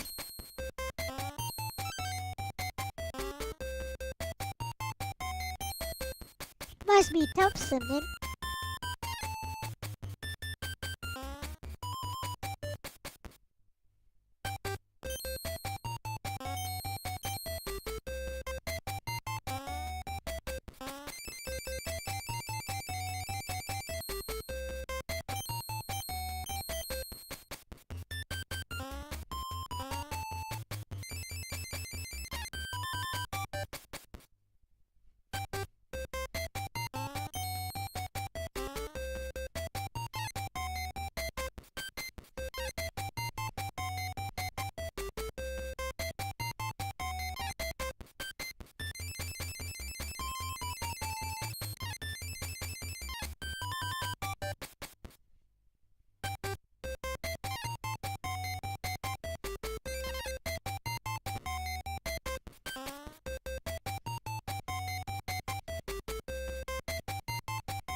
Looks like the adventures of Tom Nook's second cousin tries removed.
damage.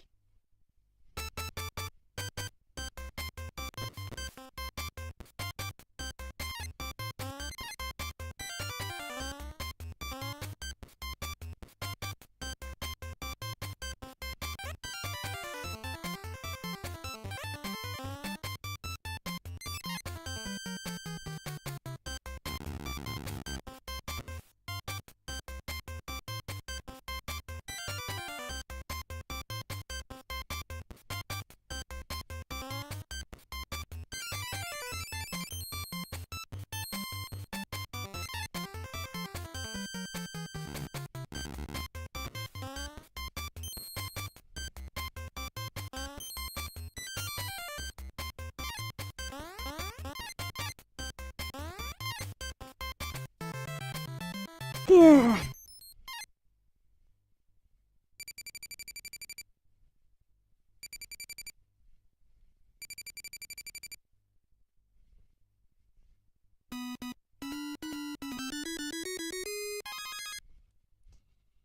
We try again.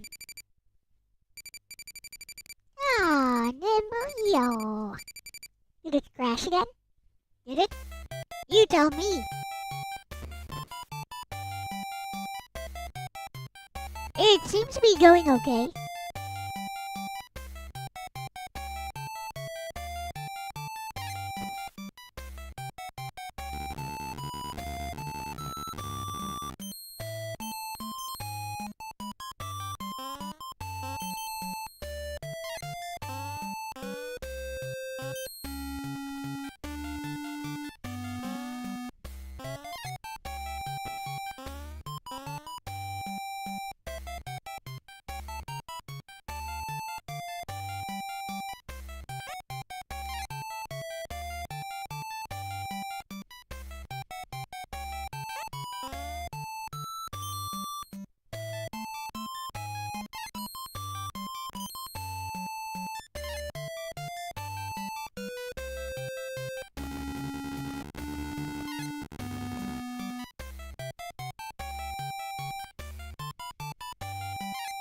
It's working fine, thank you.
Your brainstem is hardwired into fiber.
How do I get there?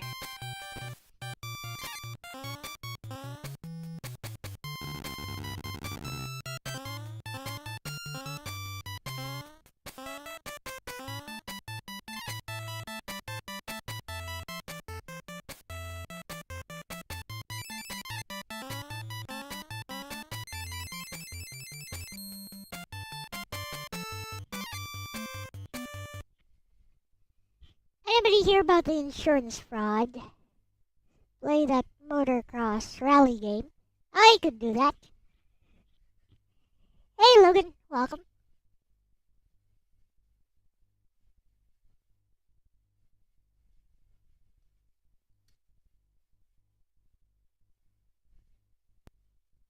Listen.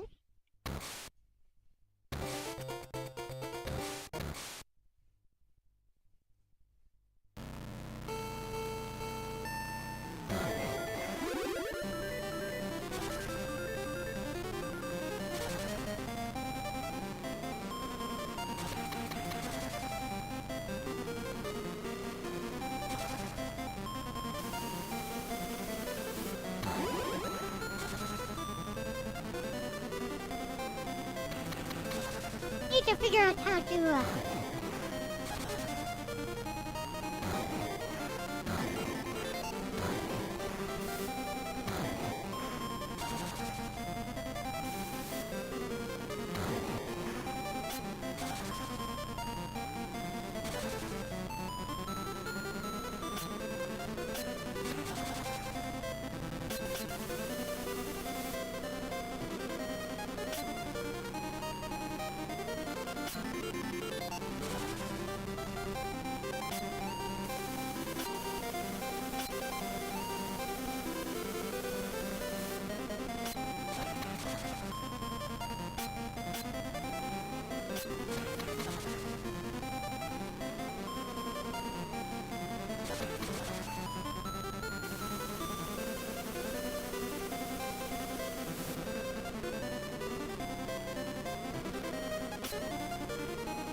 Alright!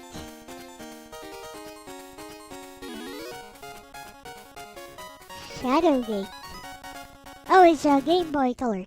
Hello, Elijah.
Alright.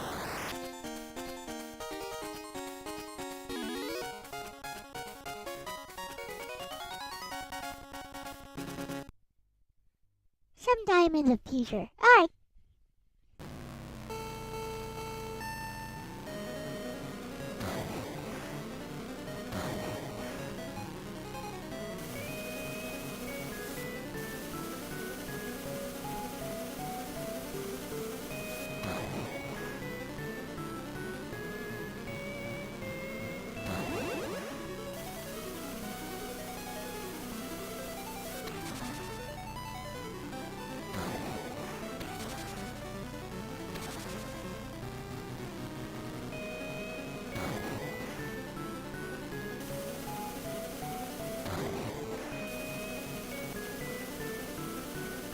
Oh, fudge.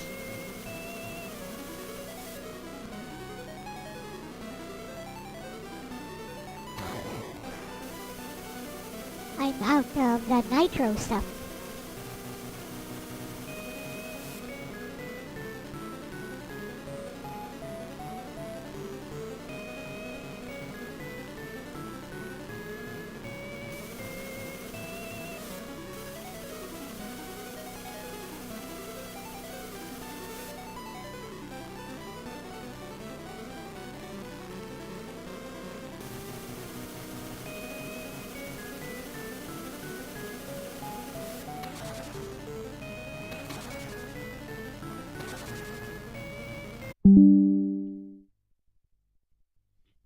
Am I back?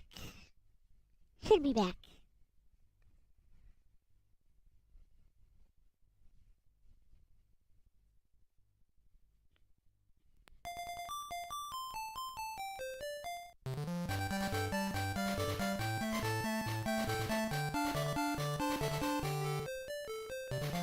Yeah, I think I'm back. Temporarily.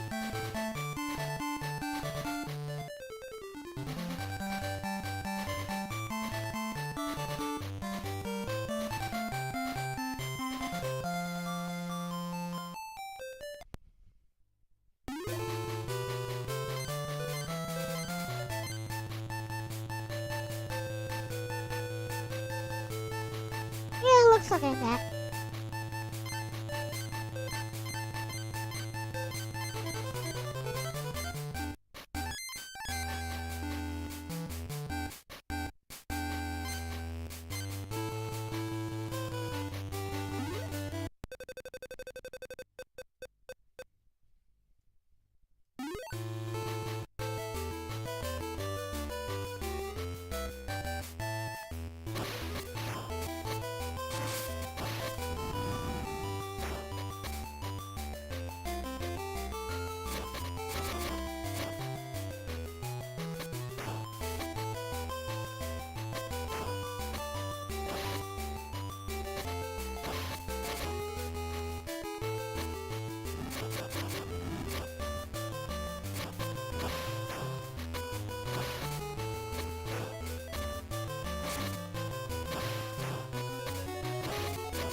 Hey guys, I'm back.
Why do you see a Gundam?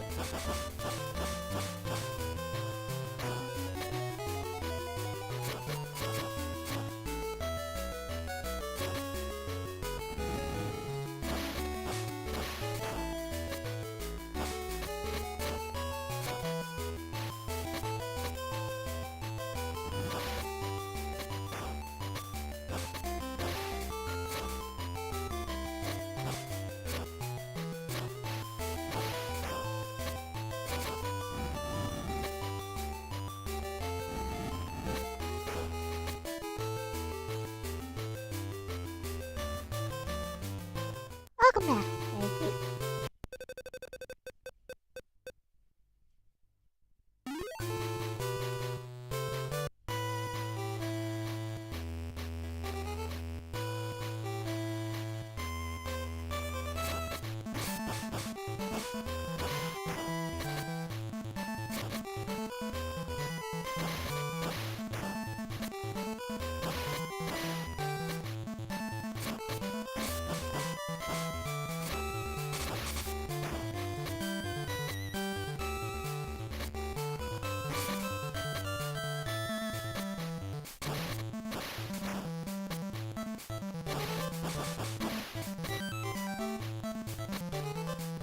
NES, knock off NES, please.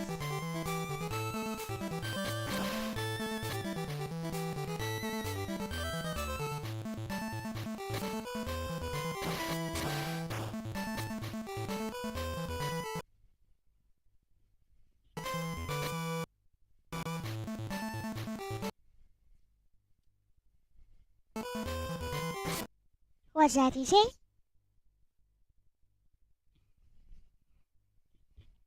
Street Fighter 2 on Game Boy. Why, we gotta try that.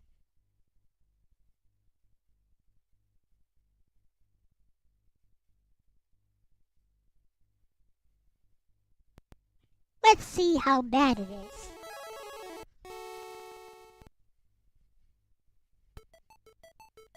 X. What? It's called X? Da da da da da da da. Okay, let's take notes or whatever. Hey, that looks pretty good.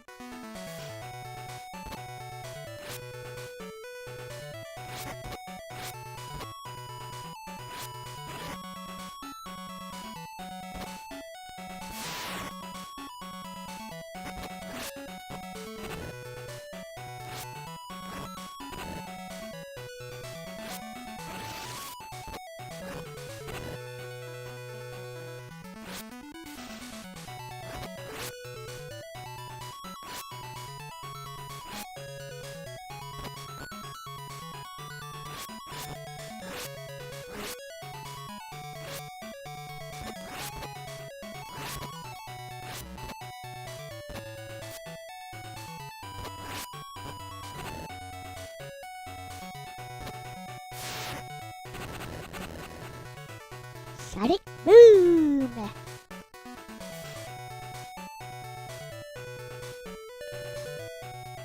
Motion is not good, I guess.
And what was the other one?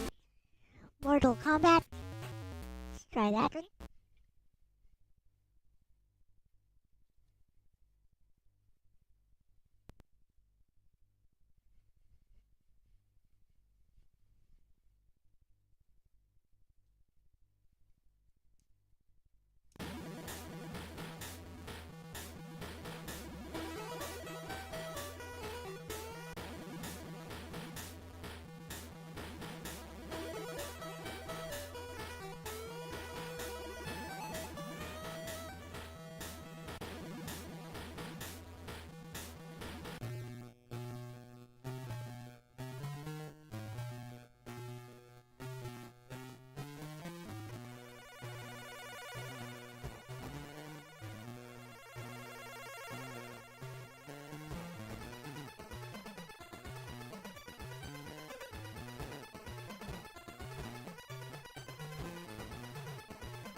Get over here!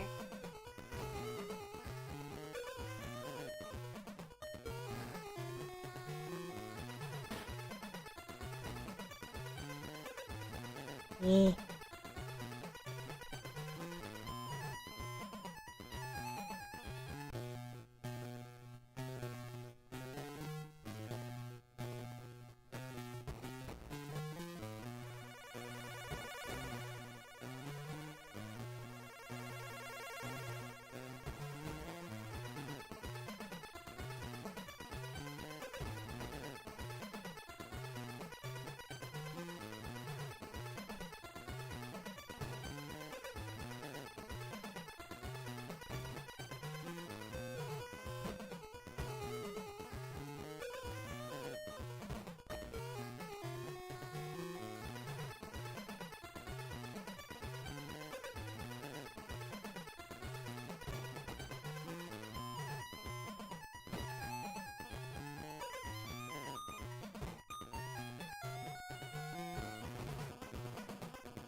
Nothing.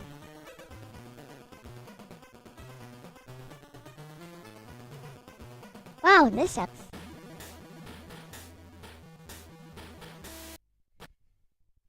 Was that itchy and scratchy?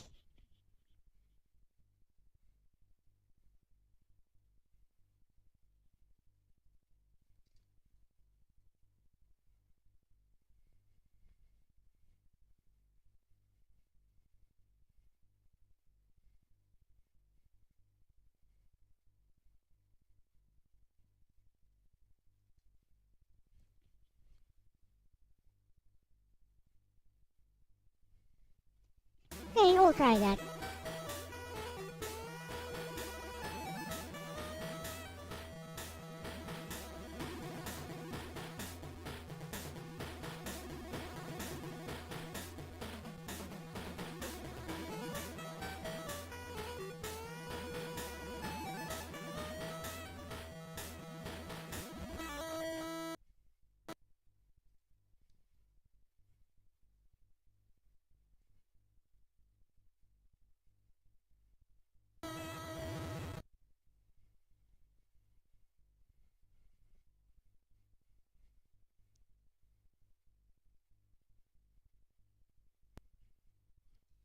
Kind of stupid game is this?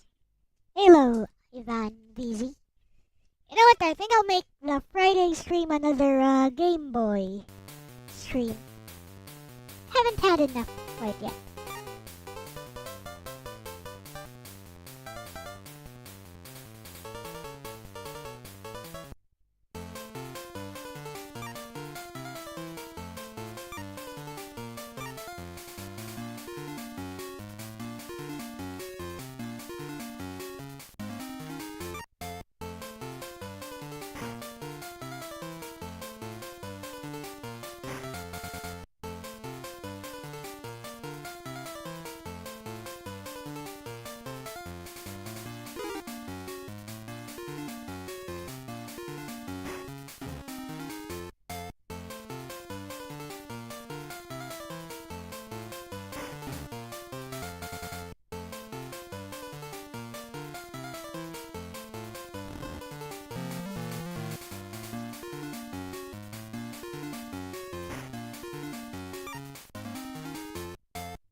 What kind of silly game is this?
Oh boy.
damage.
Okay, that's enough of this.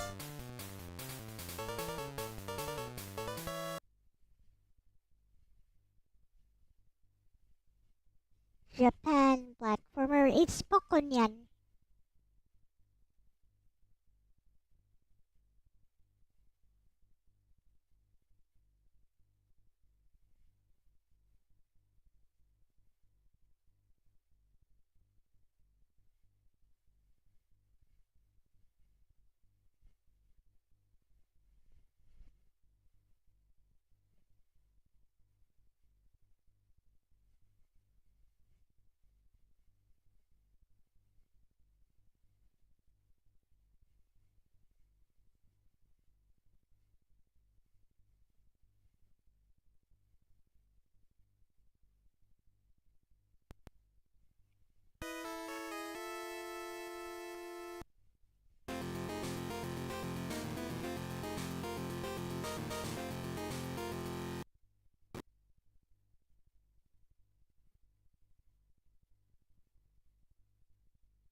Later, ours.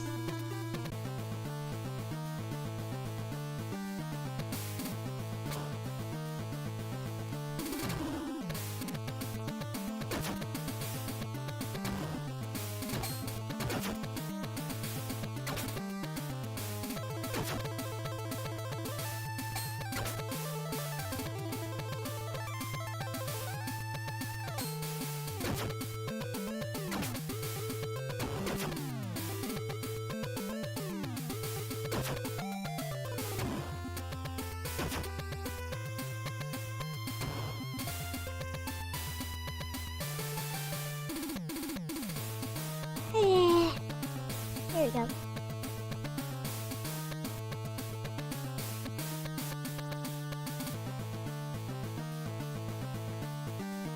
Killer Instinct will give that a try.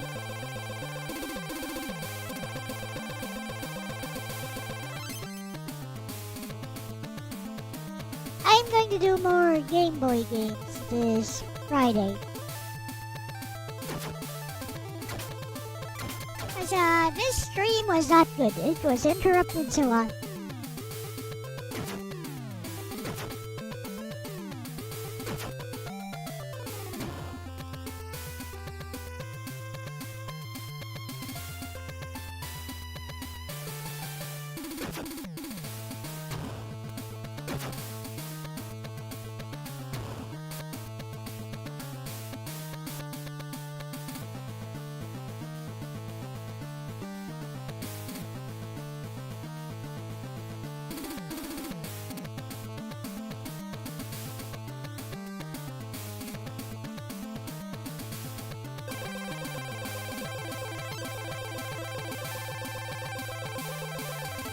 is okay.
Yeah.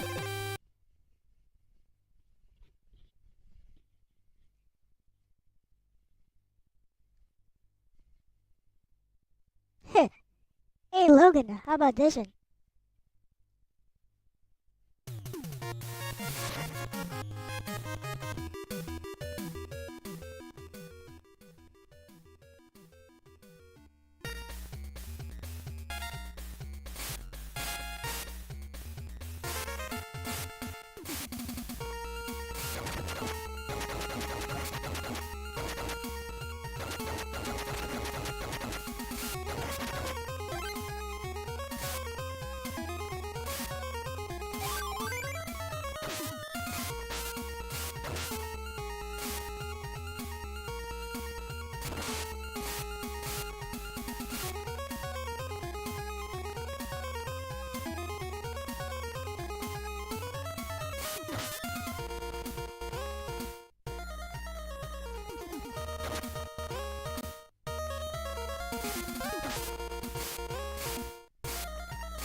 Good.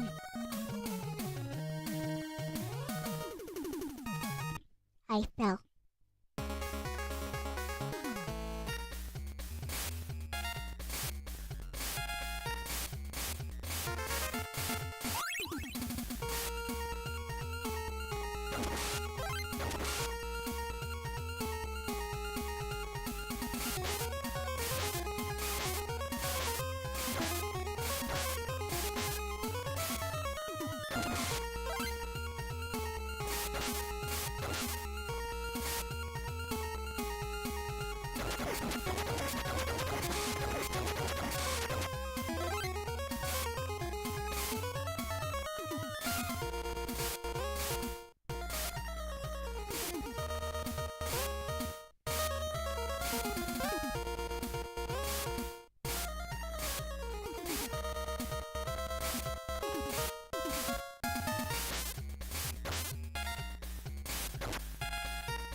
I like it nice and green.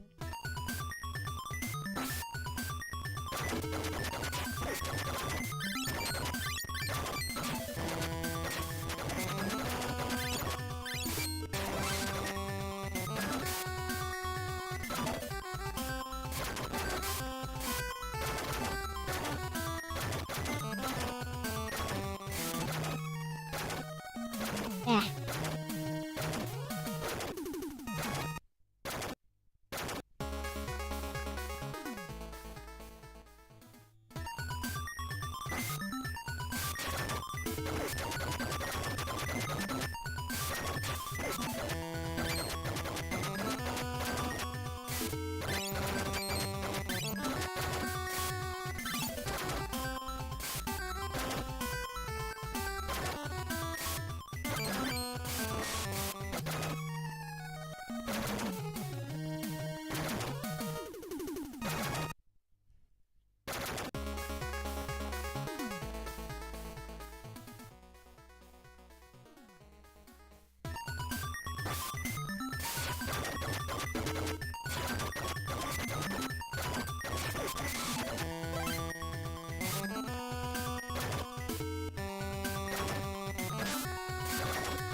Hello, Kid Runner.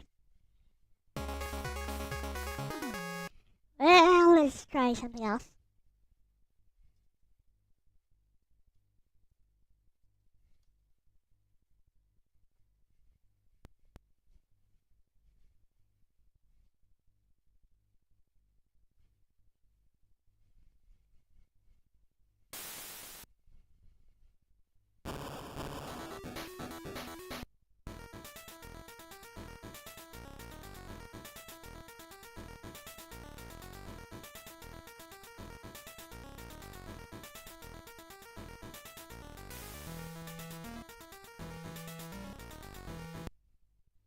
That looks pretty good.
That's pretty good, actually.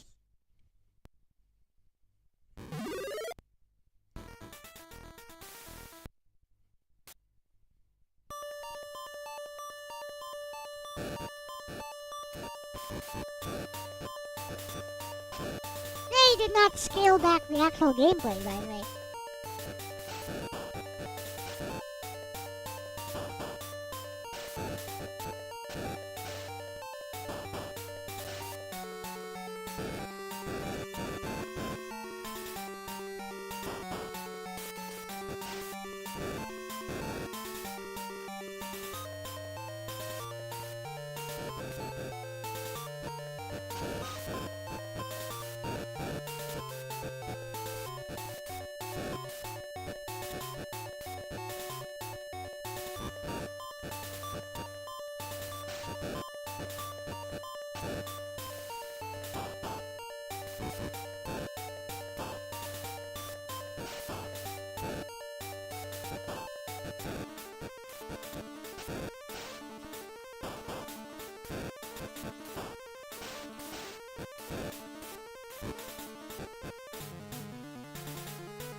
He did. He did.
Got him.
Lost.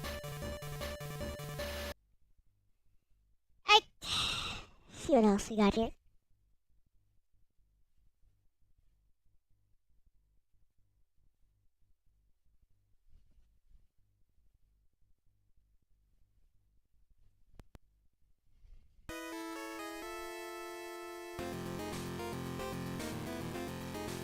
Hello, Sayorigar. I already played Samurai Showdown just a few moments ago.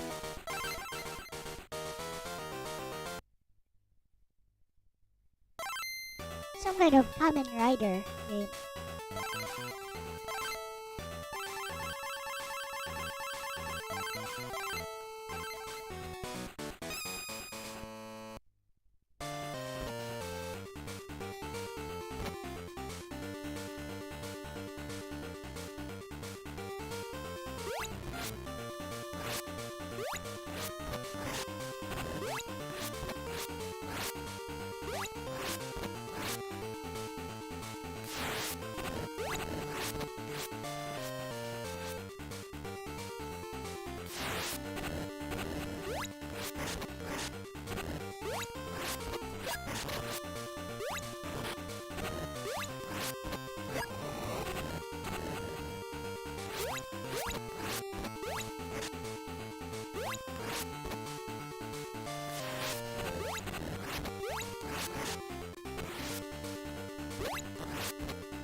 Primal Rage, I guess I can do that.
Lost.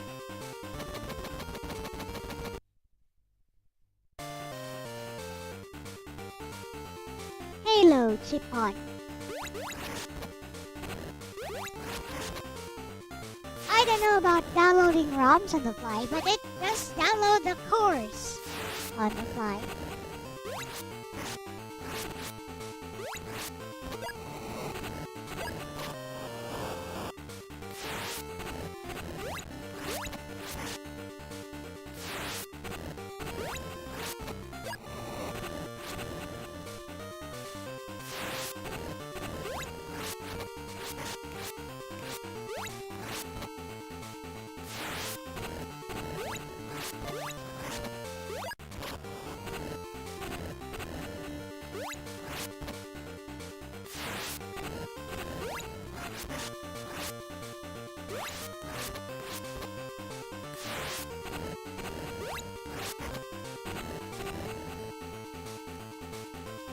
This is okay. Kinda hard to figure out what's going on.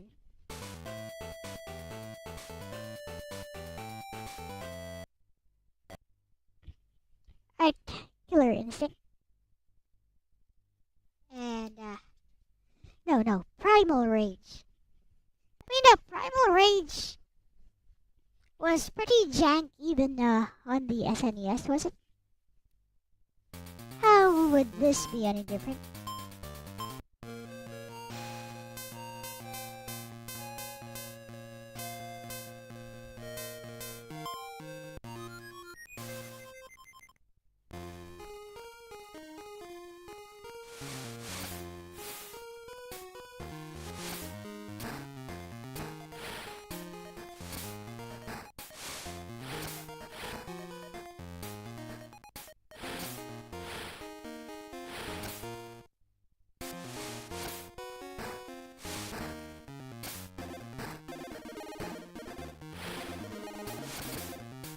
It does move pretty smoothly though.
Well,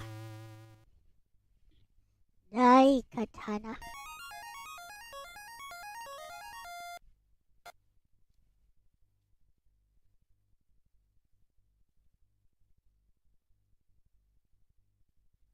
No Dai Katana here.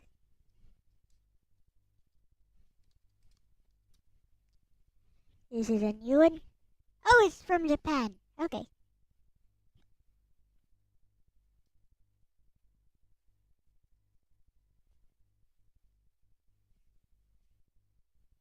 Wait, it's Game Boy Color though.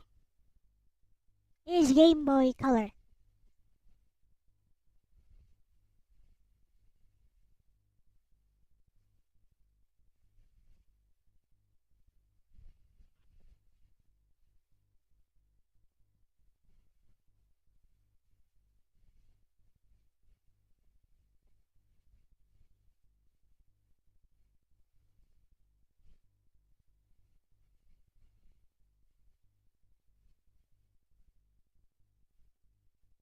It says Game Boy Color though. But okay, we'll give that one a try. We can bend the rules.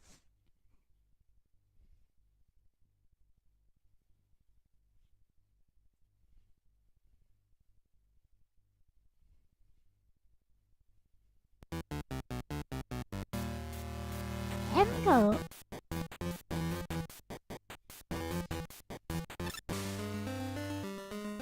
Ikiso. Yeah.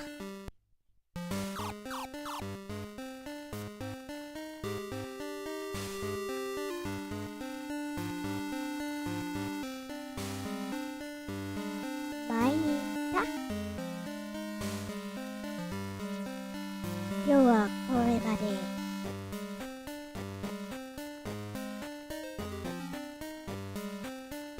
What is this? It's an RPG.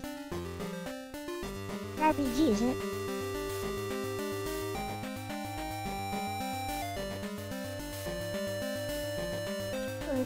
Utari dake de hana sasete. Norenai da.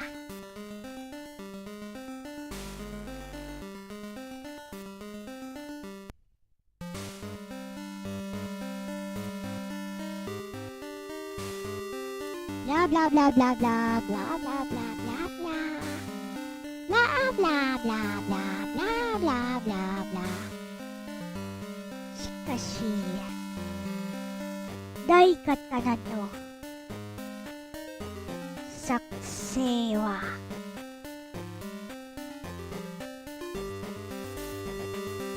このとかと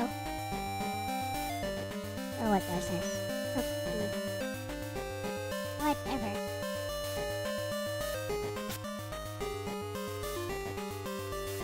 Oh, there's an English translation.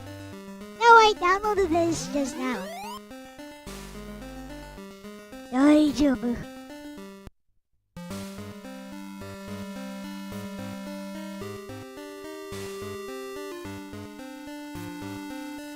そこでわしの創世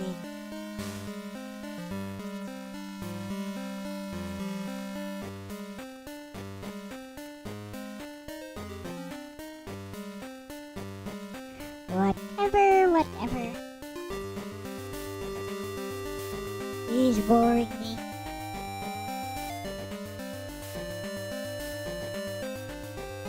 Oh. N64 port.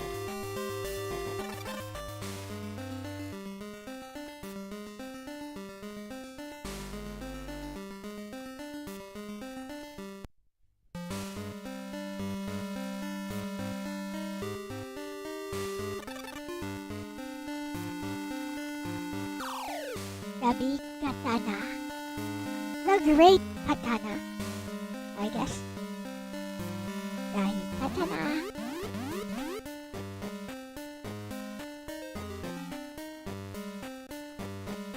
Metal Gear Solid is a Game Boy Color.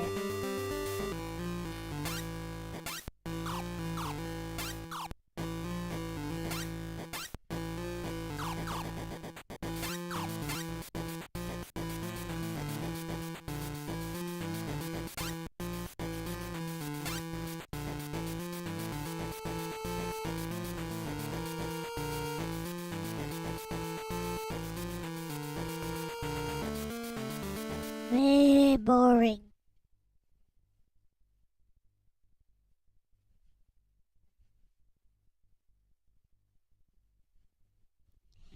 Change games. I'm going to stop by 4. So that would be 3 in your area.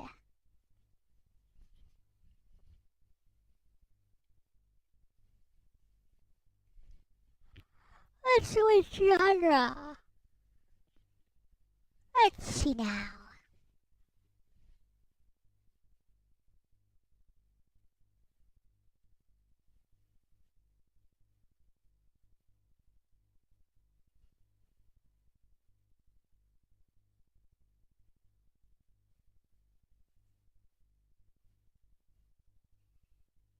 how does elevator action play?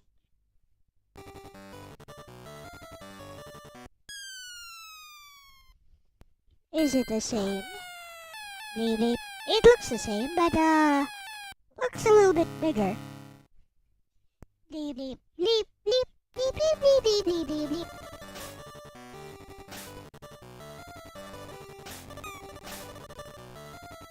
Oh, it plays faster.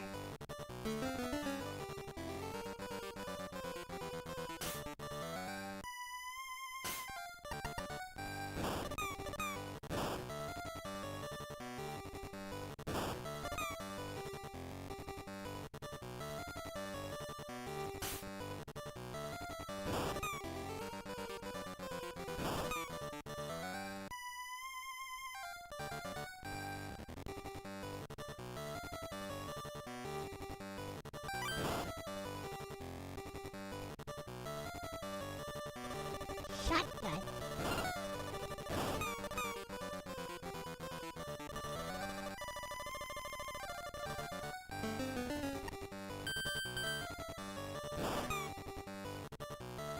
That's different. I have a shotgun.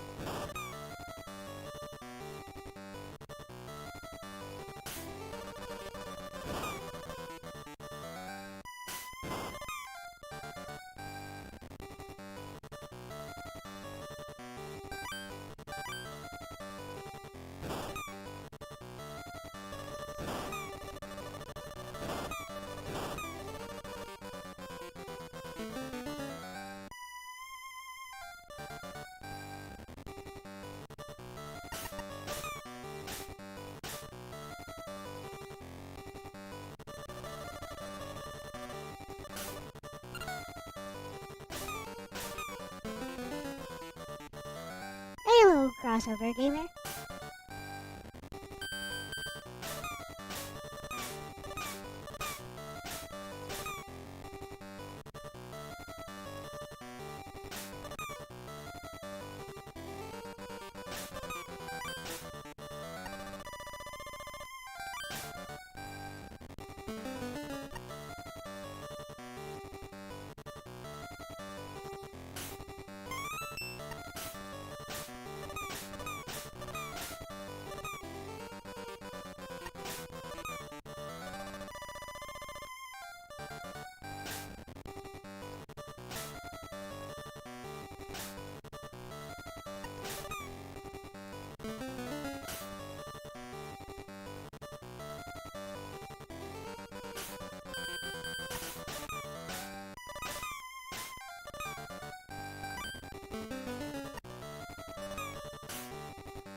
This is a bit different from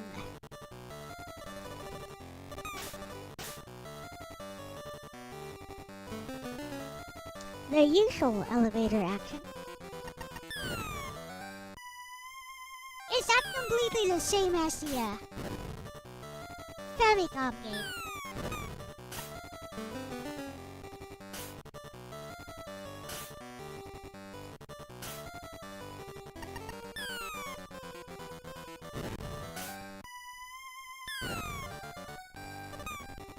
Play Darkwing Duck, I don't feel like it.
for the GGs.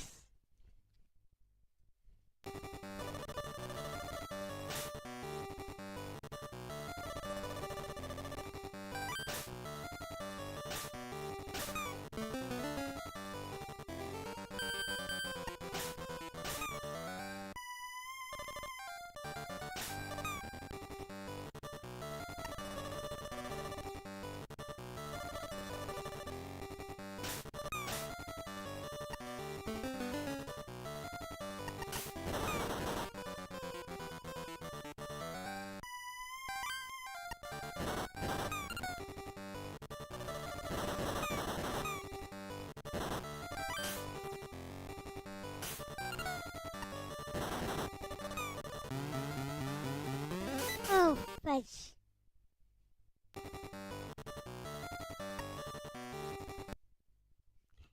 Okay, that's enough fish. Seems you don't. Solid red field. Hello. Lots of people coming in. Unfortunately, I have like 2 minutes left till I end the stream. Guess I could go on for a little bit longer.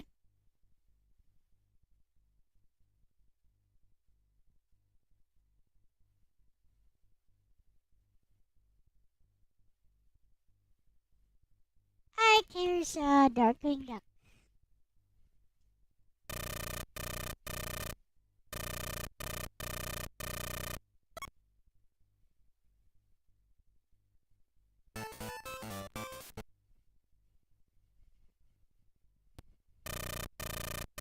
Yeah, I am.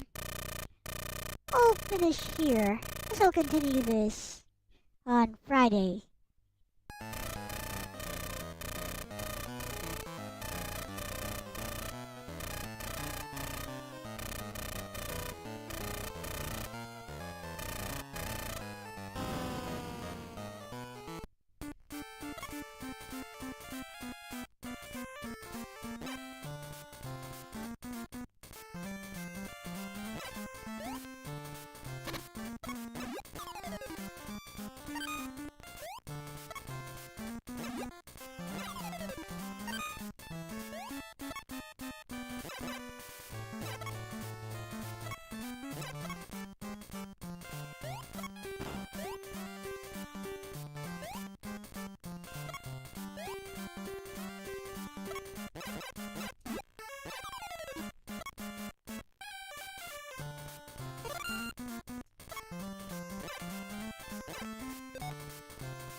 Yeah.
How do you even go down?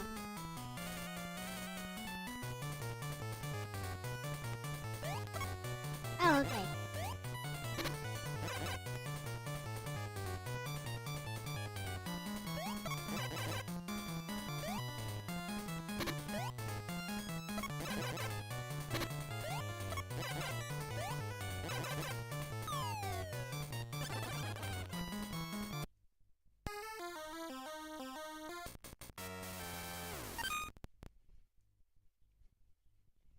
How do you even hit that guy?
Oh, screw you.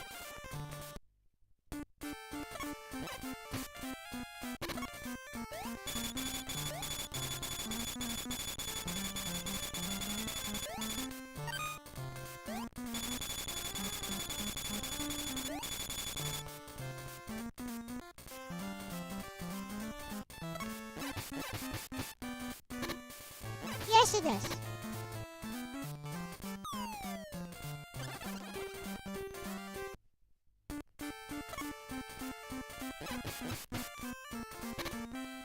See.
I still don't understand how to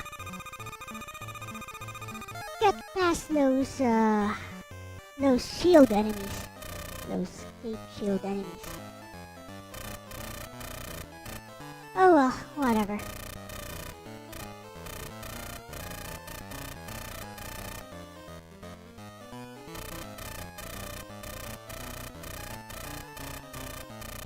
GG, thank you.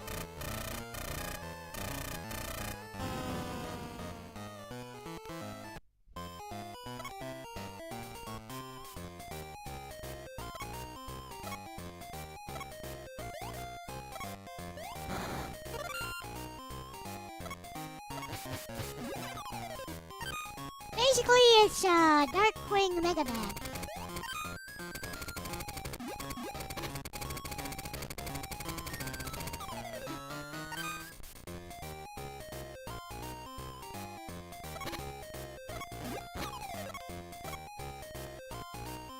But you can only take like 4 hits.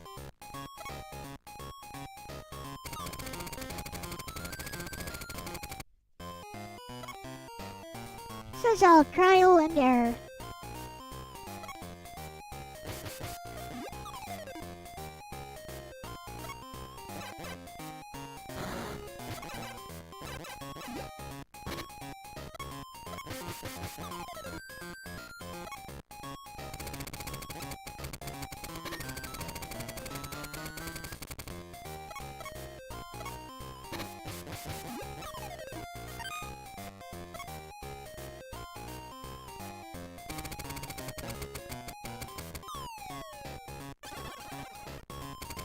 So how to kill that, huh? Literally how? Oh well.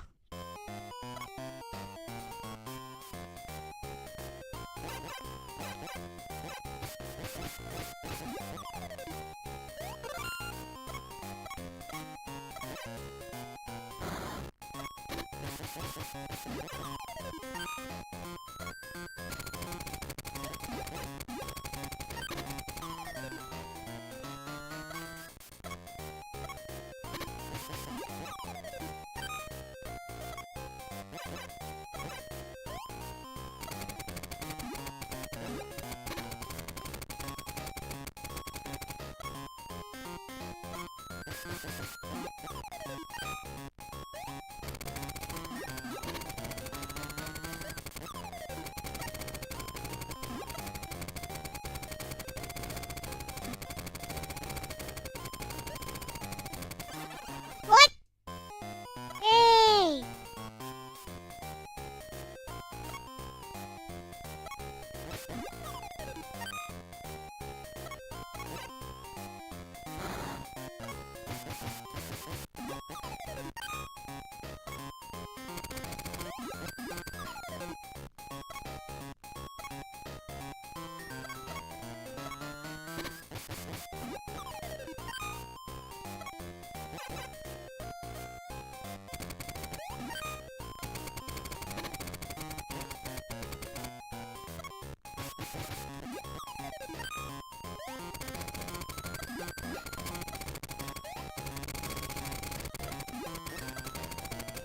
Come on!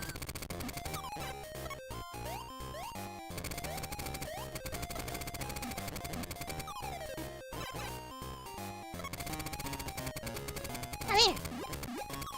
Get over here!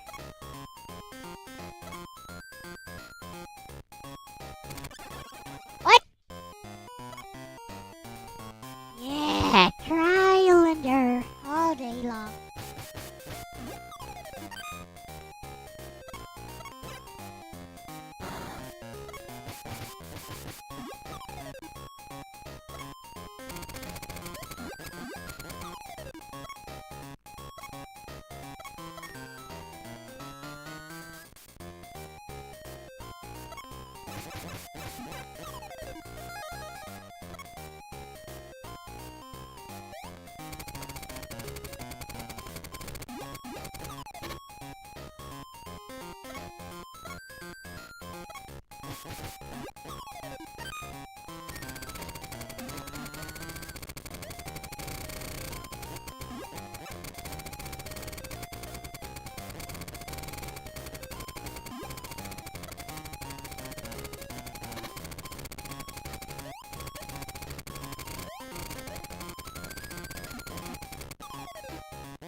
I thought I could duck that.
Can't even kill him.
I kinda thought that hat he was wearing was kind of funny.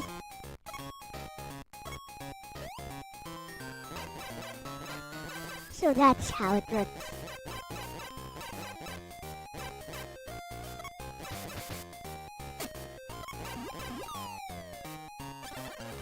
Hit the top of the hat. Whatever.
Okay.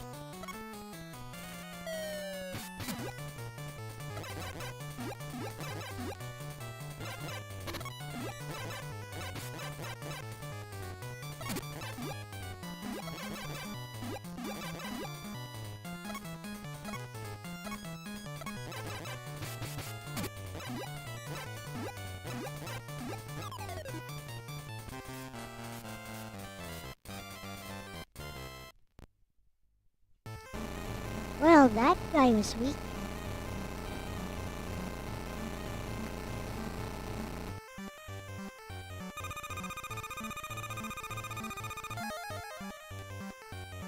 Weak sauce. Is this me? Yep, it is. It is Darkwing Duck. I am the terror that laps in the night, etc.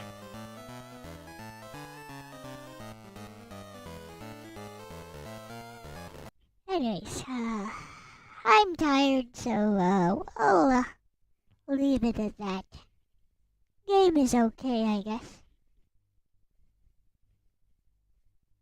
Not my thing. I hate platformers. Whatever. Before I go though, let me change the schedule a bit. I'ma postpone.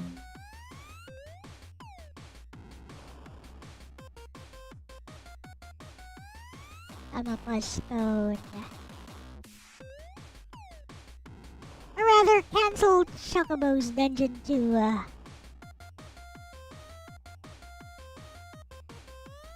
cancel Chocobo's Dungeon 2 for Friday, change it to OG Gameboy Games. You know. If you know what I mean, yeah.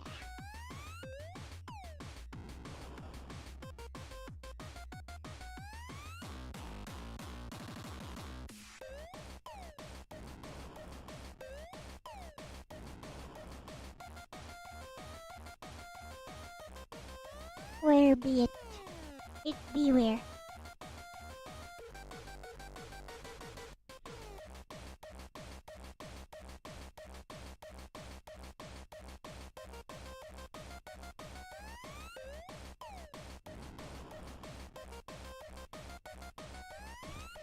I cannot find it.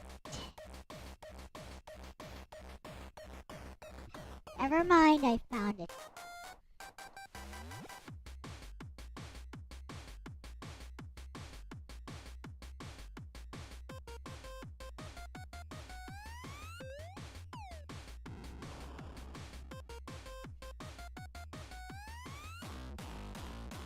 So we're gonna cancel, or we're gonna change Friday's stream.